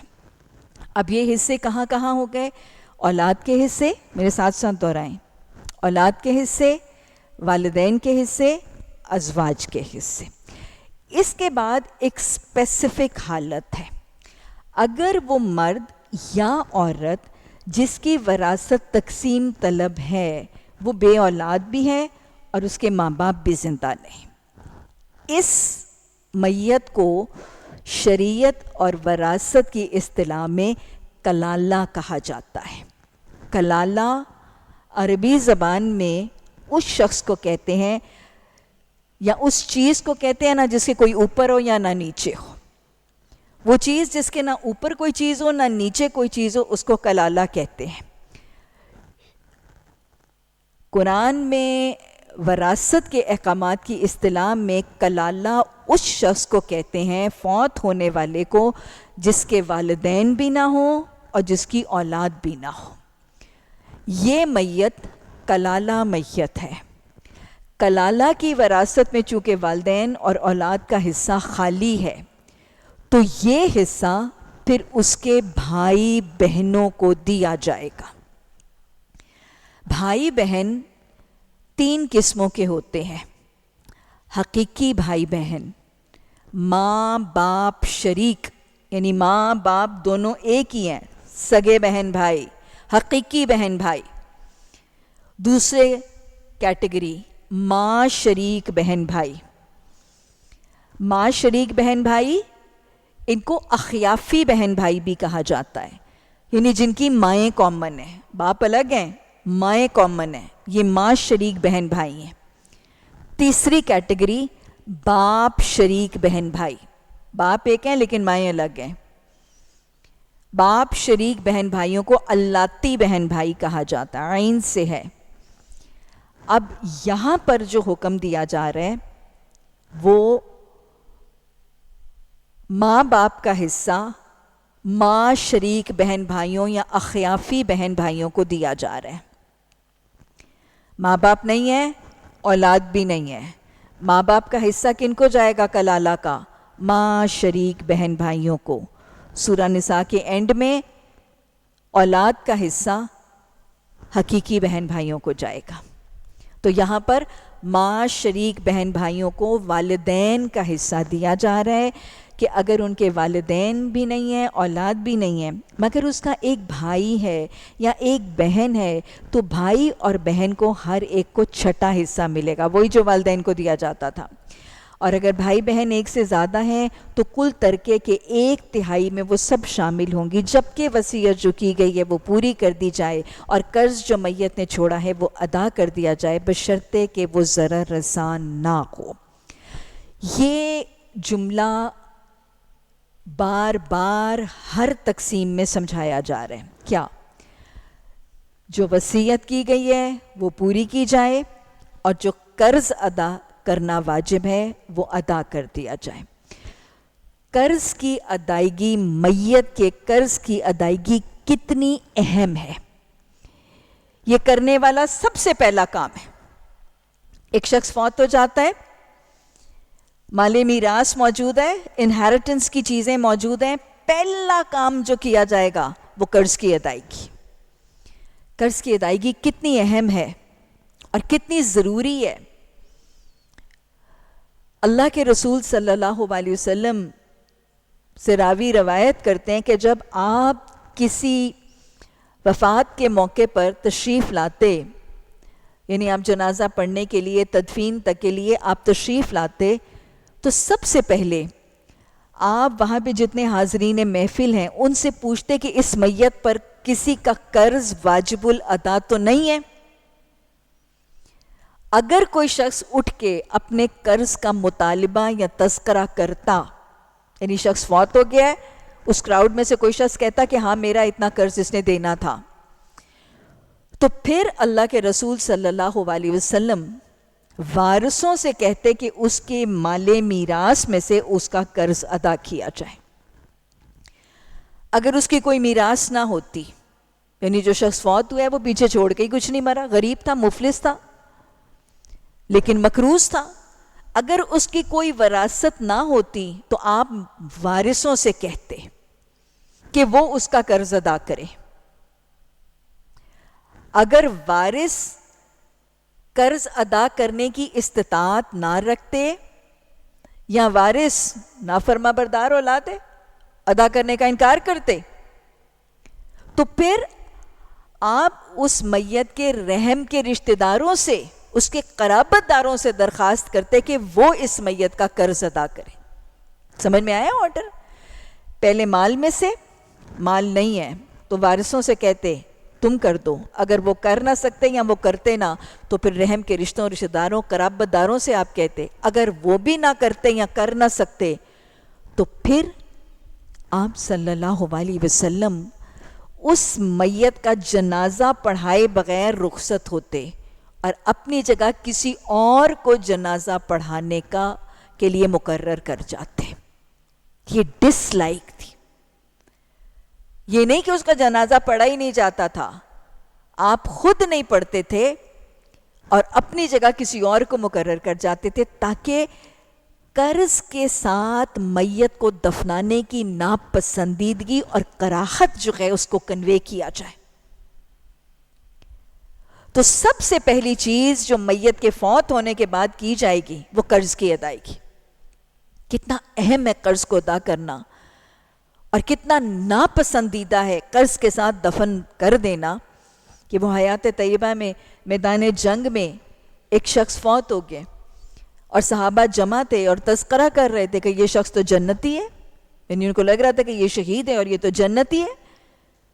تو جب آپ نے یہ مباحثہ سنا تو آپ نے فرمایا تمہیں کیسے علم ہے کہ یہ فوت ہونے والے کے بارے میں تم گارنٹی سے کیسے کہہ رہے ہو کہ یہ جنتی ہے، حالانکہ اس پر ابھی کچھ قرض واجب الادا ہے۔ ایک تو یہ کہ ہم کسی کے جنتی یا جہنمی ہونے کے بارے میں کمنٹ نہیں کر سکتے، ہمارے پاس اختیار ہی نہیں ہے، یہ اللہ جانتا ہے، واللہ عالم بالصواب، اللہ جانتا ہے کہ اس نے کیا معاملہ کرنا ہے۔ اور دوسری بات ہے کہ قرض کی عدم ادائیگی ایک میت کے لیے کتنی بھاری ہے، تو لہٰذا پہلی چیز قرض۔ دوسرا کام وصیت۔ وصیت کیا ہے؟ واو صاد یا، اس کا مطلب ہے کسی ایک شخص کا کسی دوسرے شخص کو مستقبل کے بارے میں، فیوچر کے بارے میں کوئی اچھا مشورہ دینا، فیوچر کے بارے میں کوئی اچھی سجیشن کرنا کہ تم یہ کرو گے نا تو بہت اچھا ہوگا۔ میں اپنے بچوں کو کہوں 7-8 سال سے بچوں کو نماز پڑھانے لگو گے نا تو بہت اچھا ہوگا، اور رسول اللہ صلی اللہ علیہ وسلم کی آخری وصیت الصلاۃ واتقوا اللہ فیما ملکت ایمانکم، یہ وصیت ہے ٹو دا امہ۔ سمجھ میں آئے وصیت کیا ہوتی؟ مستقبل کے لیے اچھا مشورہ۔ اب وراثت کے احکامات میں وصیت کس کو کہتے ہیں؟ ایک شخص کو شریعت کے احکامات کے مطابق اپنی زندگی میں اختیار ہے کہ وہ اپنے فوت ہونے کے بعد کے لیے کوئی وصیت اپنی ملکیت میں کر سکتا ہے۔ تو یہ اختیار جو ایک شخص کو اس کی زندگی میں ہے کہ اپنے فوت ہونے کے بعد مستقبل کے لیے وہ اپنی ملکیت میں سے، اپنے مال یا چیزوں میں سے یہ نصیحت کر سکتا ہے کہ یہ فلاں فلاں کو دے دینا، اس کو وراثت کے احکامات شرعی اصطلاح میں وصیت کہا جاتا ہے۔ اور یہ جو وصیت کا تصور ہے کہ ہر شخص کو اس کی زندگی میں یہ رائٹ ہو کہ وہ اپنی پراپرٹی میں سے کچھ ول کر جائے، اس کی کیا حکمت ہے اور اس کی کیا حد ہے؟ اس کی حد کتنی ہے؟ وہ بخاری میں واقعہ آتا ہے، حضرت سعد بن ابی وقاص رضی اللہ تعالیٰ عنہ وہ اپنی حالت بیان کرتے ہیں۔ وہ فرماتے ہیں کہ میں بہت شدید بیمار تھا، اور بیماری میں یہ کیفیت تھی کہ میں بے ہوش ہو گیا۔ اللہ کے رسول صلی اللہ علیہ وسلم میری خبر گیری کے لیے تشریف لائے، اور جب آپ میری خبر گیری کے لیے تشریف لائے اور مجھے ہوش آیا، حضرت سعد بن ابی وقاص کی ایک ہی بیٹی تھی۔ تو فرماتے ہیں کہ میں نے رسول اللہ صلی اللہ علیہ وسلم سے پوچھا کہ یا رسول اللہ صلی اللہ علیہ وسلم میری ایک ہی بیٹی ہے، تو کیا میں اپنی جو ملکیت ہے یا جو میری جائیداد ہے، کیا میں اس میں سے 2/3 2/3 آف مائی پوزیشنز کیا میں اس پہ وصیت کر دوں؟ آپ نے فرمایا نہیں، اس کو کچھ کم کرو، اس کو گھٹا دو۔ حضرت سعد بن ابی وقاص رضی اللہ تعالیٰ عنہ فرماتے ہیں کہ میں نے پھر کہا کہ کیا میں اپنی وراثت میں سے آدھے مال پر وصیت کر دوں؟ آپ نے فرمایا نہیں، اس کو گھٹا دو۔ اور پھر حضرت سعد بن ابی وقاص رضی اللہ تعالیٰ عنہ نے فرمایا کیا میں اپنے مال میں سے 1/3 1/3 آف مائی مال پر وصیت کر دوں؟ آپ نے فرمایا ہاں اگر تم چاہو، لیکن اگر گھٹا دو تو بہتر ہے۔ تو گویا 1/3 مال پر وصیت کی اجازت ہے، لیکن اگر اس کو 1/4 کر دیا جائے تو زیادہ بہتر ہے۔ مثال کے لیے میں آپ کو سمجھاؤں، اگر ایک شخص کے پاس 60 لاکھ روپیہ ہے تو شریعت اس کو یہ اختیار دیتی ہے کہ وہ 1/3 یعنی 20 لاکھ روپے کے اوپر وصیت کر سکتا ہے کہ یہ فلاں کو دینا، یہ فلاں کو دینا، یہ جہاد کے لیے دینا، یہ دعوت اور تبلیغ کے لیے دینا۔ تو یہ 1/3 مال پر وہ شخص اپنی زندگی میں کہہ سکتا ہے کہ میرا 1/3 مال وراثت میں تقسیم نہ کرنا، اس کو کسی اور مقصد کے لیے استعمال کرنا۔ یہ ہے وصیت کا تصور۔ اور یہ شریعت میں اجازت کتنی ہے؟ پورے مال پر اجازت نہیں ہے، 2/3 پر بھی نہیں ہے، 3/4 پر بھی نہیں ہے، آدھے پر بھی نہیں ہے۔ میکسیمم اختیار کس پر ہے؟ 1/3 مال پر۔ اس کی وجہ کیا ہے؟ کیوں اجازت دے دی گئی؟ ایک تو وہ شخص جس نے خود کمایا یا جس کی ملکیت ہے، اس کو تھوڑے سے اپنے تصرف اور تھوڑے سے اپنے استعمال کی لچک دی جا رہی ہے۔ دوسری بات، اللہ نے وراثت میں کن کن کے حصے مقرر کیے ہیں؟ دہرائیں، اولاد کے، والدین کے، ازواج کے، اور کلالہ کے لیے بھائی بہنوں کے۔ ایسا ہی ہے نا؟ کیا پھپھی کا چچا، بھتیجا، بھانجا، دادا ایسے رشتوں کے کوئی حصے ہیں؟ نہیں ہیں. اور یہ کیوں نہیں ہے؟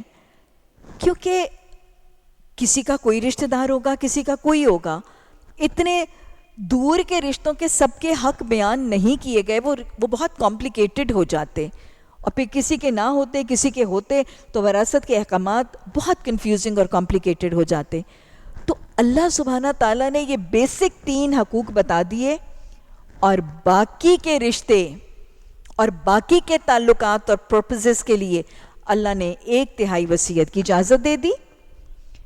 کسی کی کوئی بیوہ یا بوڑھی کمزور پھپھی ہے, کسی کا کوئی محتاج یا معذور بھتیجا ہے, یا کوئی جہاد کے لیے دینا چاہتا ہے, کوئی دعوت اور تبلیغ کے لیے کسی مدرسے کو دینا چاہتا ہے, کوئی مسجد کی تعمیر کے لیے دینا چاہتا ہے, تو اس کے لیے اس کی ذاتی خواہشات, اس کے ارد گرد کے جو رشتے ہیں جو صرف اس کے ہیں, شاید اور کسی کے لیے نہیں ہوں گے, ان کے لیے یہ 1/3 کی لچک چھوڑ دی گئی, تاکہ ان کی کفالت, ان کی سپورٹ کے لیے جو جس کو اپنے ارد گرد دینا چاہتا ہے اس کا 1/3 پر اختیار موجود رہ جائے. لیکن وصیت کے حوالے سے بھی کچھ احکامات کو سمجھنا ضروری ہے. وصیت کے حوالے سے سب سے پہلی بات تو یہ کہ اگر کوئی وصیت کرنا چاہتا ہے تو پھر اس کو ڈیلے نہیں کرنا چاہیے, اس کو تاخیر نہیں کرنی چاہیے. کیونکہ مسلم میں حدیث ہے, آپ صلی اللہ علیہ وسلم نے فرمایا کہ اگر کوئی شخص وصیت کرنا چاہتا ہے تو اسے چاہیے کہ 2 دن اور 2 راتیں اس حال میں نہ گزریں کہ وہ وصیت اس کے پاس لکھی ہوئی موجود ہو. تو 2 باتیں ہیں اس مسلم کی حدیث میں. ایک تو لکھو, pen it down, put it on a piece of paper. کیوں؟ کیونکہ مال بہت بڑا فتنہ ہے بھائی. اگر زبانی کلامی بتایا تو کیا پروف ہوگا, کیا سند ہوگی, اور بعد میں وارث آپس میں جھگڑتے رہیں گے, مجھے تو یہ کہا تھا, وہ کہیں گے مجھے تو یہ کہا تھا. کوئی ثبوت, کوئی سند, کوئی پروف نہیں. بہت دفعہ اس سے ہوتا ہے نا کہ وہ خاتون جس کے پاس بہت سا زیور ہوتا ہے, وہ اپنی بہن کے بعد درمیان بیٹھی ہوتی ہے تو اپنی بہن کو کہتی ہے وہ جو میرا روبیز کا سیٹ ہے نا وہ تو میری بڑی بیٹی کو دے دینا, اور وہ جو ڈائمنڈز والا ہے نا وہ چھوٹی کو دے دینا, اور وہ چھوٹے والے جو 2 سیفائر اور گارنیٹس کے ہیں نا وہ میرے 2 بیٹوں کو دے دینا. ٹھیک, یہ بہن کے ساتھ بات ہوئی. پھر کچھ دنوں میں بیمار ہوئی تو شوہر کے پاس بیٹھی ہوئی ہے, میرا ڈائمنڈ کا سیٹ جو میری بڑی بہو ہوگی نا اس کو دے دینا. اس کو بھی نہیں یاد, اس کو کچھ کہہ دیا, اس کو کچھ کہہ دیا, اور کبھی کسی سے محبت زیادہ تو اس کو ڈائمنڈ کا دے دیا, دوسرے کو محروم کر دیا. اب وفات کے بعد کیا ہوگا؟ وہ بہن, وہ شوہر, جس کو جو وہ لانچ کرتی گئی ہے وہ بیٹھ کے اپنے نوٹس ملائیں گے, سب تضاد ہوگا, کوئی ثبوت نہیں ہوگا. اب سمجھ میں آیا؟ اگر وصیت کرنی ہے تو لکھ دو تاکہ بلیک اینڈ وائٹ میں تحریر موجود ہو, کوئی بدگمانی, کوئی کسی قسم کی مس انڈرسٹینڈنگ اور کلیش نہ ہو. اور دوسری بات ہے کہ ڈیلے نہ کرو, 2 دن 2 رات نہ گزرے, کیونکہ کیا پتا موت کب آ جائے. بھئی یہ کرنا ہے تو مجھے کیا پتا کہ اگلے دن نے مجھے مہلت بھی دینی ہے کہ نہیں دینی, اگلے گھنٹے نے مجھے مہلت بھی دینی ہے کہ نہیں دینی ہے. تو لکھو اور تاخیر نہ کرو.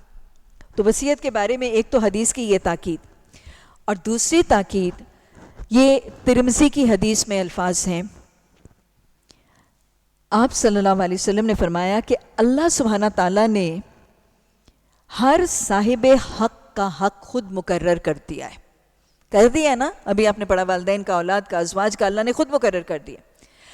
اللہ تعالیٰ نے ہر صاحب حق کا حق خود مقرر کر دیا ہے, لہذا کسی وارث کے حق میں وصیت نہیں ہوگی. یہ بہت امپورٹنٹ اصول ہے. اپنی زندگی میں فوت ہونے سے پہلے کسی وارث کے حق میں وصیت نہیں ہوگی. اس کو تو حق وراثت کے احکامات کے مطابق مل جانا ہے. وصیت وارثوں کے علاوہ کی جائے گی، وارثوں کو وصیت نہیں کی جائے گی۔ یہ بہت اہم ہے، حدیث کا واضح حکم ہے، اس کی خلاف ورزی نہیں ہوگی۔ اس حکم میں کیا حکمت ہے؟ سب سے پہلی بات تو یہ کہ وصیت رکھی اس لیے گئی تھی کہ وارثوں کے علاوہ لوگوں کو فیض پہنچے، اور دوسری بات یہ ہے کہ جب فوت ہونے سے پہلے کوئی وارثوں کو ایکسٹرا دے جاتا ہے تو پھر وارثوں میں لڑائی شروع ہو جاتی، وارثوں کے اندر بدگمانی شروع ہو جاتی، اور فوت ہونے والے کے خلاف بھی ناانصافی اور زیادتی کی بدگمانی۔ مثلا بیٹے بیٹیوں کے لیے وصیت نہیں ہو سکتی، وصیت ادر دین بیٹے بیٹیاں ازواج اور اولاد کے ہوگی۔ اس میں بدگمانی کا امکان کیا ہے؟ آپ دیکھیں کہ بہت دفعہ والدین کے دلوں میں خواہش بھی ہوتی ہے، ایک بیٹی بیوہ ہوتی ہے یا ایک بیٹا معذور ہوتا ہے، اور ماں باپ کی خواہش ہوتی ہے کہ اس کو زیادہ دے دیں، لیکن شریعت نے اس سے منع کر دیا۔ کیوں؟ اللہ نے وارثوں کو ان کے حق دلوائے ہیں، جب ایک کو زیادہ مل جاتا ہے تو کیا لگتا ہے 4 بیٹیوں میں سے ماں جانے سے پہلے کسی ایک کے حق میں زیادہ وصیت کر جائے کہ وراثت سے تو جو ملنا ہے وہ برابر ہوگا، لیکن یہ جو میرے 2 سونے کے کڑے ہیں نا، یہ میری دوسری بیٹی کو دے دینا۔ باقی 3 بہنوں اور بھائیوں کے اندر کیا احساس ہوگا؟ یہ جو صبح و شام امی کے گرد پھرتی تھی نا، ڈال لیا نا اس نے اپنے ہاتھوں پہ، لے گئی نا یہ کڑے، اب کیا ہے؟ شاید اس کو کچھ مال تو زیادہ مل جائے گا، جس کو وصیت مل گئی وارث کو، اس کو مال تو شاید کچھ زیادہ مل جائے گا، لیکن شاید وہ باقی وارثوں بہن بھائیوں کی محبتوں سے محروم ہو جائے گی۔ وہ جو حسد کی، وہ جو کینے اور بغض کی دراڑ محبت کی بیچ میں آئے گی نا، کہ یہ لاڈلی، یہی ہمیشہ آگے پیچھے پھرتی تھی، یہی اماں ابا کو ہاتھوں پہ ڈالتی تھی، والدین کے حوالے سے بھی ناانصافی کی بدگمانی، اور بہن بھائیوں کے اندر بھی، والدین تو پہلے جا چکے، اب اس کو چند ٹکوں اور چند نقدی کے بجائے ان بہن بھائیوں کی معاونت اور محبت کی زیادہ ضرورت ہے۔ تو شریعت نے یہ کہہ دیا کہ وارث کے حق میں وصیت نہیں کی جائے گی، وصیت وارثوں کے علاوہ کی جائے گی۔ اور وراثت کے حوالے سے ایک اور چیز میں آپ کو بتاتی چلی جاؤں کہ یتیم نواسا نواسی اور یتیم پوتا پوتی یہ بھی وارث نہیں ہے،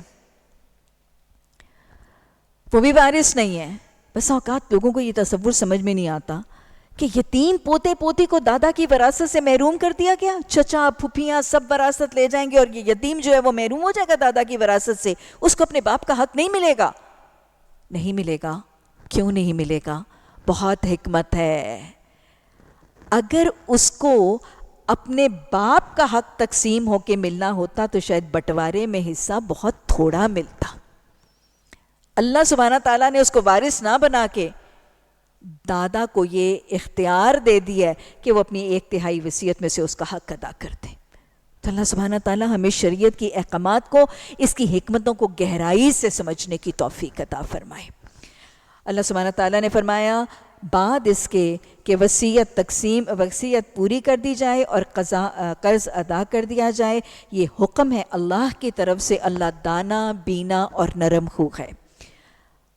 آیت نمبر 13 اور 14 میں پھر اس کو سم اپ کیا گیا ہے، یہ اللہ کی حدیں ہیں۔ کیا کہا جا رہا ہے؟ تلک حدود اللہ، ان سے تجاوز کون سا گناہ ہوگا؟ بولیں کبیرہ گناہ ہوگا۔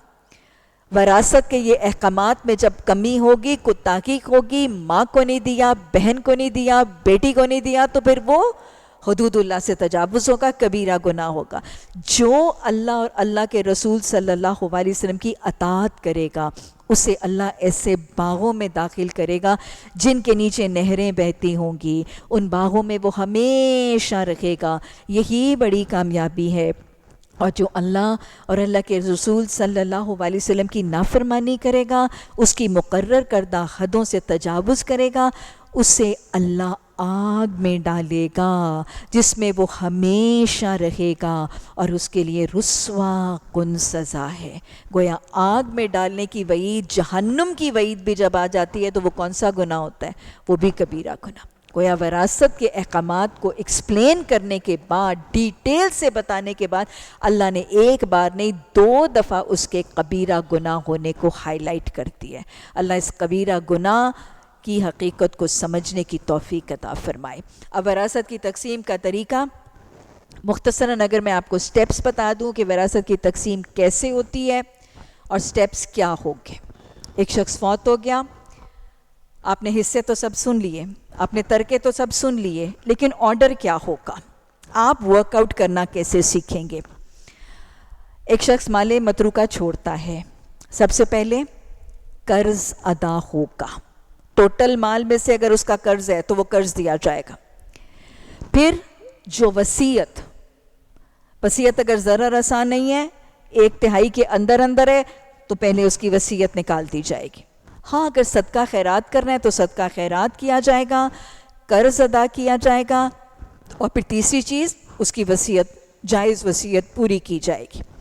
یہ 3 کام پہلے کرنے کے بعد اب قرآن کے بیان کردہ حصے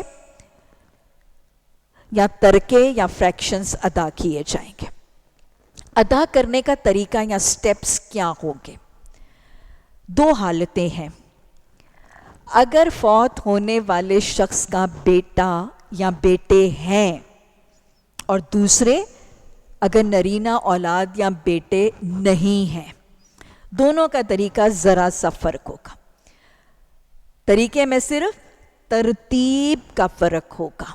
بیٹا ہے تو ترتیب فرق ہوگی، اور بیٹا نہیں ہے تو آرڈر اور ترتیب ذرا سی فرق ہوگی. اس سے یہی رہیں گے، ترکے فریکشنز یہی رہیں گے، لیکن آرڈر آف ڈویژن جو ہے وہ چینج ہو جائے گا. اگر ملی جلی اولاد ہے، یعنی بیٹے بھی ہیں اور بیٹیاں بھی ہیں، تو پھر کیا ہوگا؟ سب سے پہلے جو ٹوٹل مال قرض، وصیت، صدقہ کرنے کے بعد جو ٹوٹل مال بچا ہے، اس میں سے والدین کا حصہ، والدین کا ترکہ یا فریکشن نکال لی جائے گی، کیلکولیٹ کر لی جائے گی. والدین کی فریکشن یا حصہ، یہ جو آپ نے پڑھا 1/6 ہوگا یا 1/3 ہوگا، ٹوٹل مال میں سے والدین کے فریکشن تقسیم کر کے اس فریکشن سے والدین کا حصہ نکال لیا، کیلکولیٹ کر لیا جائے گا. اسی طرح پھر اس کے بعد کل مال میں سے ازواج کے ترکے یا ازواج کے فریکشنز کیلکولیٹ کر لیے جائیں گے. ازواج اور والدین کے حصے جو ٹوٹل مال میں سے کیلکولیٹ کیے تھے ان کو نکال لیا جائے گا. ان دونوں کے حصے نکالنے کے بعد جو مال بچ جائے گا، Are you all with me؟ میرے ساتھ ہے نا سب؟ کل مال میں سے والدین کا ترکہ کیلکولیٹ کر لیا، کل مال میں سے ازواج کی فریکشن، ازواج کا ترکہ کیلکولیٹ کر لیا، کیلکولیشن کے بعد ان دونوں کے حصے نکال لیے. نکالنے کے بعد جو اماؤنٹ بچ گئی اس کو بیٹوں اور بیٹیوں میں کس تناسب سے، کس ریشو سے؟ 1:2، 1:2 کی ریشو میں تقسیم کر دیا جائے گا.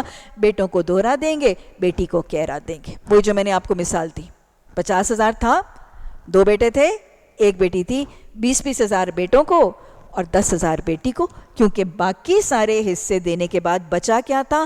50,000. سمجھ میں آ گیا؟ یہ کب تھا؟ جب بیٹا بیٹیاں ہیں. لیکن اگر کسی میت کا بیٹا نہیں ہے، صرف بیٹیاں ہی ہیں، تو پھر کیا طریقہ ہوگا؟ ظاہر ہے پہلے صدقہ، قرض، وصیت یہ تو ہر حالت میں کرنی ہے. یہ کرنے کے بعد بیٹا نہیں ہے تو کیا ہوگا؟ کل مال میں سے بیٹیوں کے ترکے کون کون سے تھے؟ یا 2/3 یا آدھا؟ دو ہی فریکشنز بیٹیوں کے لیے بتائی گئی تھی. 2 سے زیادہ بیٹیاں تو کتنا نکالو گے؟ 6 ہیں، 8 ہیں، جتنی مرضی ہیں، 2/3 نکالیں گے. اور اگر ایک بیٹی ہے تو آدھا. کل مال میں سے بیٹیوں کا حصہ کیلکولیٹ، ازواج کا حصہ کیلکولیٹ، والدین کا حصہ کیلکولیٹ، ساروں کے حصے کل مال میں سے کیلکولیٹ کرنے کے بعد ساروں کے حصے ان کو دے دیں گے. پیچھے جو بچ جائے گا، اب بیٹا نہیں ہے، جو پیچھے بچ جائے گا ان تینوں کو حصہ دینے کے بعد، ان تینوں ڈھیریوں میں تقسیم کرنے کے بعد جو بچ جائے گا، پھر اس فوت ہونے والے شخص کا جو قریب ترین مرد رشتہ دار ہے، جسے عصبہ کہا جاتا ہے، عین صاد با ہا، عصبہ، جو باقی مال بچے گا وہ قریب ترین میت کا جو مرد رشتہ دار ہے اس عصبہ کو دے دیا جائے گا. کیوں؟ تاکہ ان بہنوں کا جو بھائی نہیں ہے نا، اس کے لیے یہ عصبہ ان کا سپورٹر، یہ عصبہ ان کا معاون اور مددگار اور ان کا نگران بن جائے، بھائی کی کمی کچھ حد تک پوری اور دور ہو جائے. تو یہ وراثت کی تقسیم کا طریقہ ہے. میں مختصراً پھر دہرا دوں تاکہ آپ کو ذہن نشین ہو جائے. سب سے پہلے قرض، سب سے پہلے صدقہ خیرات، اگر نہیں دینا چاہتے تو بھلے مانسوں کی بات.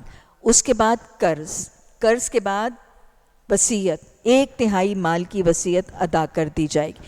اب جو باقی مال ہے اس کی ڈویژن ڈیپینڈ کرتا ہے کہ میت کا بیٹا ہے یا میت کا بیٹا نہیں ہے. اگر میت کا بیٹا ہے، کنڈیشن 1، تو پھر کیا کریں گے؟ پہلے کل مال میں سے والدین کا حصہ اور کل مال میں سے ازواج کا حصہ نکال لیں گے، اور پھر جو باقی مال بچے گا اس کو 1:2، 1 اور 2 کے تناسب میں بیٹے اور بیٹیوں میں تقسیم کریں گے. بیٹوں کو دوہرا، بیٹیوں کو اکیرا. دوسری کنڈیشن کیا تھی؟ اگر بیٹا نہیں ہے تو پھر کیا ہوگا؟ کل مال میں سے پہلے بیٹیوں کا ترکہ، کل مال میں سے والدین کا حصہ، کل مال میں سے ازواج کا حصہ کیلکولیٹ کرنے کے بعد سب تقسیم ہو جائیں گے. جو باقی مال بچے گا وہ قریب ترین مرد رشتہ دار میت کا عصبہ کو دے دیا جائے گا. یہ ہے وراثت کی تقسیم کا سیدھا سادہ اور بہت سمپل طریقہ. اس کو جاننے کے بعد اب کچھ پرابلمز میں آپ کے ساتھ، ایک پرابلم میں آپ کے ساتھ ڈسکس کروں گی، اور پھر میں آپ کو 3 سوال دوں گی تاکہ آپ خود اس کو حل کریں اور آپ کو پتہ چلے کہ تقسیم کیسے اور کس طرح ہوگی. پہلی کنڈیشن ہے، آپ لکھیں، میں ساتھ ساتھ حل کرتی جاؤں گی تاکہ آپ کو اس کو حل کرنے کا طریقہ سمجھ آئے. مرد کی میت ہے، فوت کون ہوا ہے؟ ایک مرد فوت ہوا ہے. اس نے 57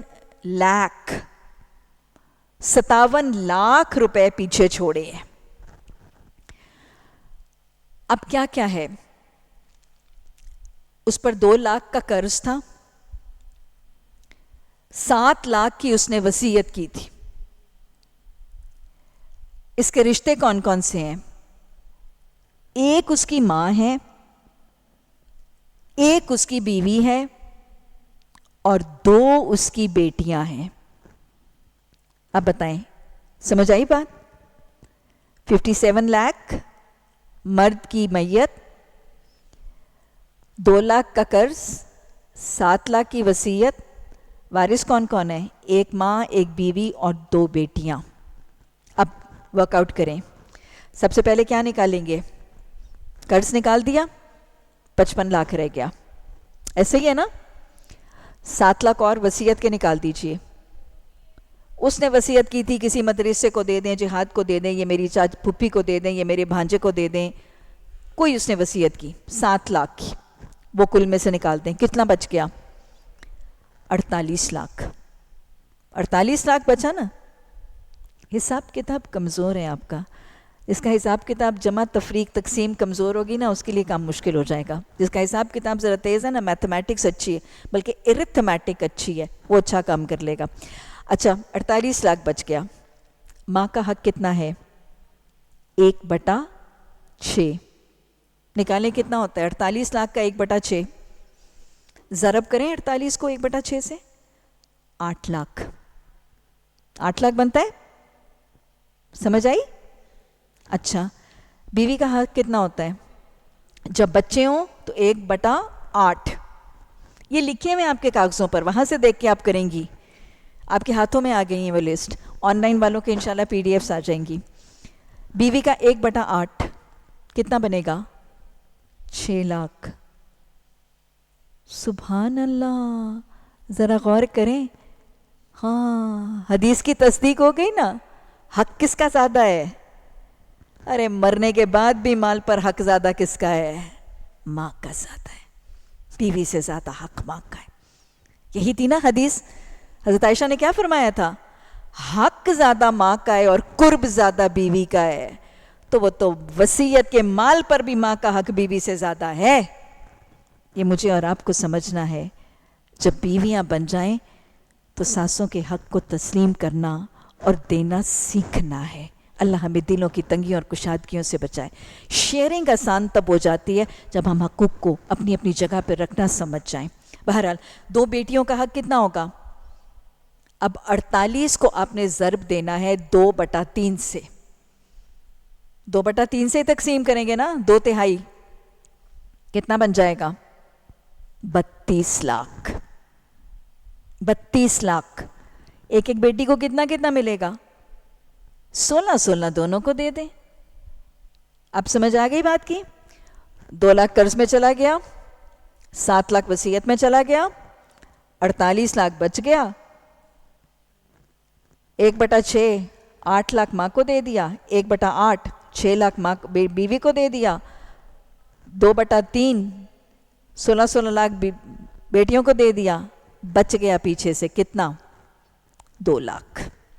سارا کچھ ٹوٹل کریں گے نا تقریباً 2 لاکھ بچ جائے گا. یہ کس کو دینا ہے؟ عصبہ. یہ جو اس کا قریب ترین مرد رشتہ دار ہے اس کو چلا جائے گا کیونکہ اس کا بیٹا نہیں ہے. اچھا، اب حل کرنے کا طریقہ سمجھ میں آ گیا؟ میں نے 2 دفعہ آپ کو سٹیپس سمجھائے ہیں. پہلے ہم نے الگ الگ پڑھا ہے، پھر میں نے آپ کو ٹوٹل فلو چارٹ بنا کے بتا دیا ہے. اس فلو چارٹ میں ہم ڈسٹریبیوشن کیسے کریں گے. پھر میں نے آپ کو ایک کنڈیشن سالو کر کے بتا دی ہے. اب آپ 3 کنڈیشنز لکھ لیجئے. آپ کل حل کر کے اس کو لائیں گی. آپ حل کریں گی. بے شک آپس میں جتنی مرضی ڈسکشن کرنی ہے کریں.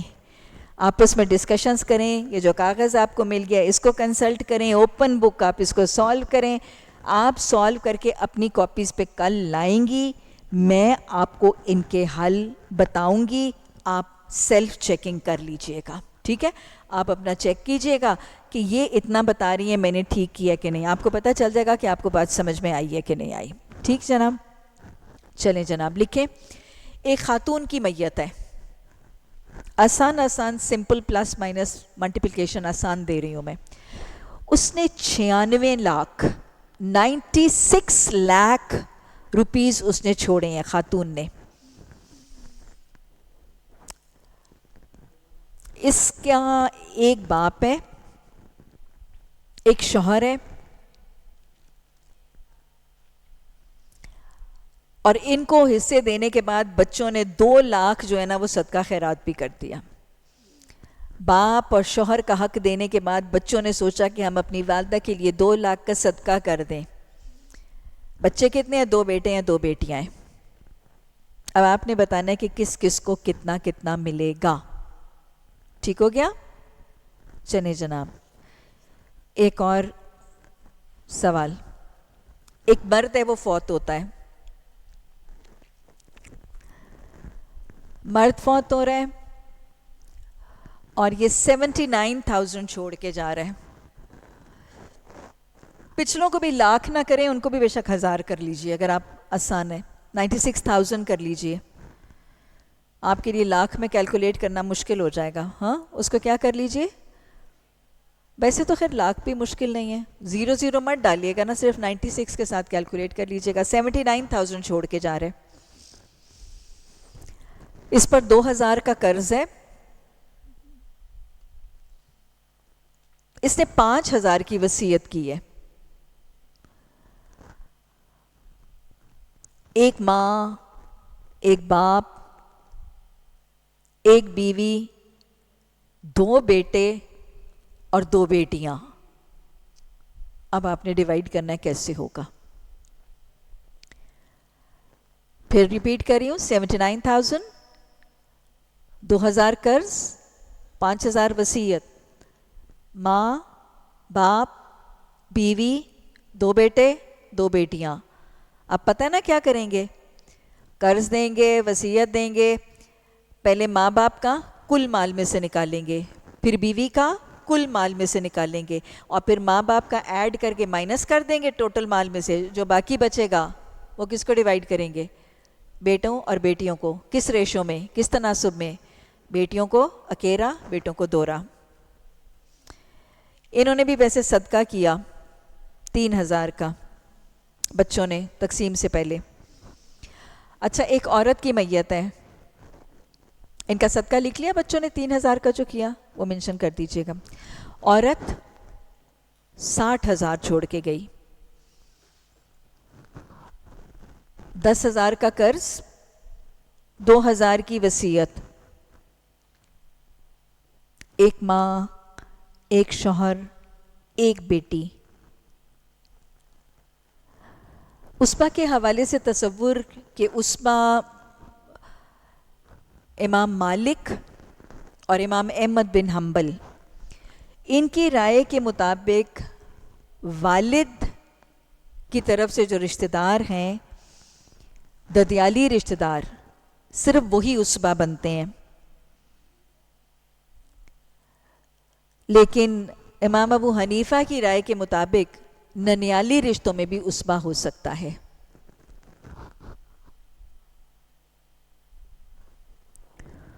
چلیں جناب، چلیں ایک اور پریکٹس، وہ بھی سمپل سی ہے. 96,000 عورت کی میت ہے، نہ اس پر کوئی قرض ہے، نہ اس پر کوئی وصیت ہے. 96,000 اس نے چھوڑا ہے. ایک ماں، ایک شوہر اور ایک بیٹی ہے. چلیں جی، بس یہ کیلکولیٹ کیجئے. انشاءاللہ ان کی ورکنگ سولوشن میں کل بتاؤں گی. آپ لوگ خود کیلکولیٹ کر کے آئیں گے اور پھر میں آپ کو سولوشنز بتا دوں گی. ٹھیک ہے جناب؟ ربنا لا تزغ قلوبنا بعد إذ هديتنا وهب لنا من لدنك رحمة إنك أنت الوهاب. سبحانك اللهم وبحمدك نشهد أن لا إله إلا أنت نستغفرك ونتوب إليك. سبحان ربك رب العزة عما يصفون وسلام على المرسلين والحمد لله رب العالمين. آمين ثم آمين.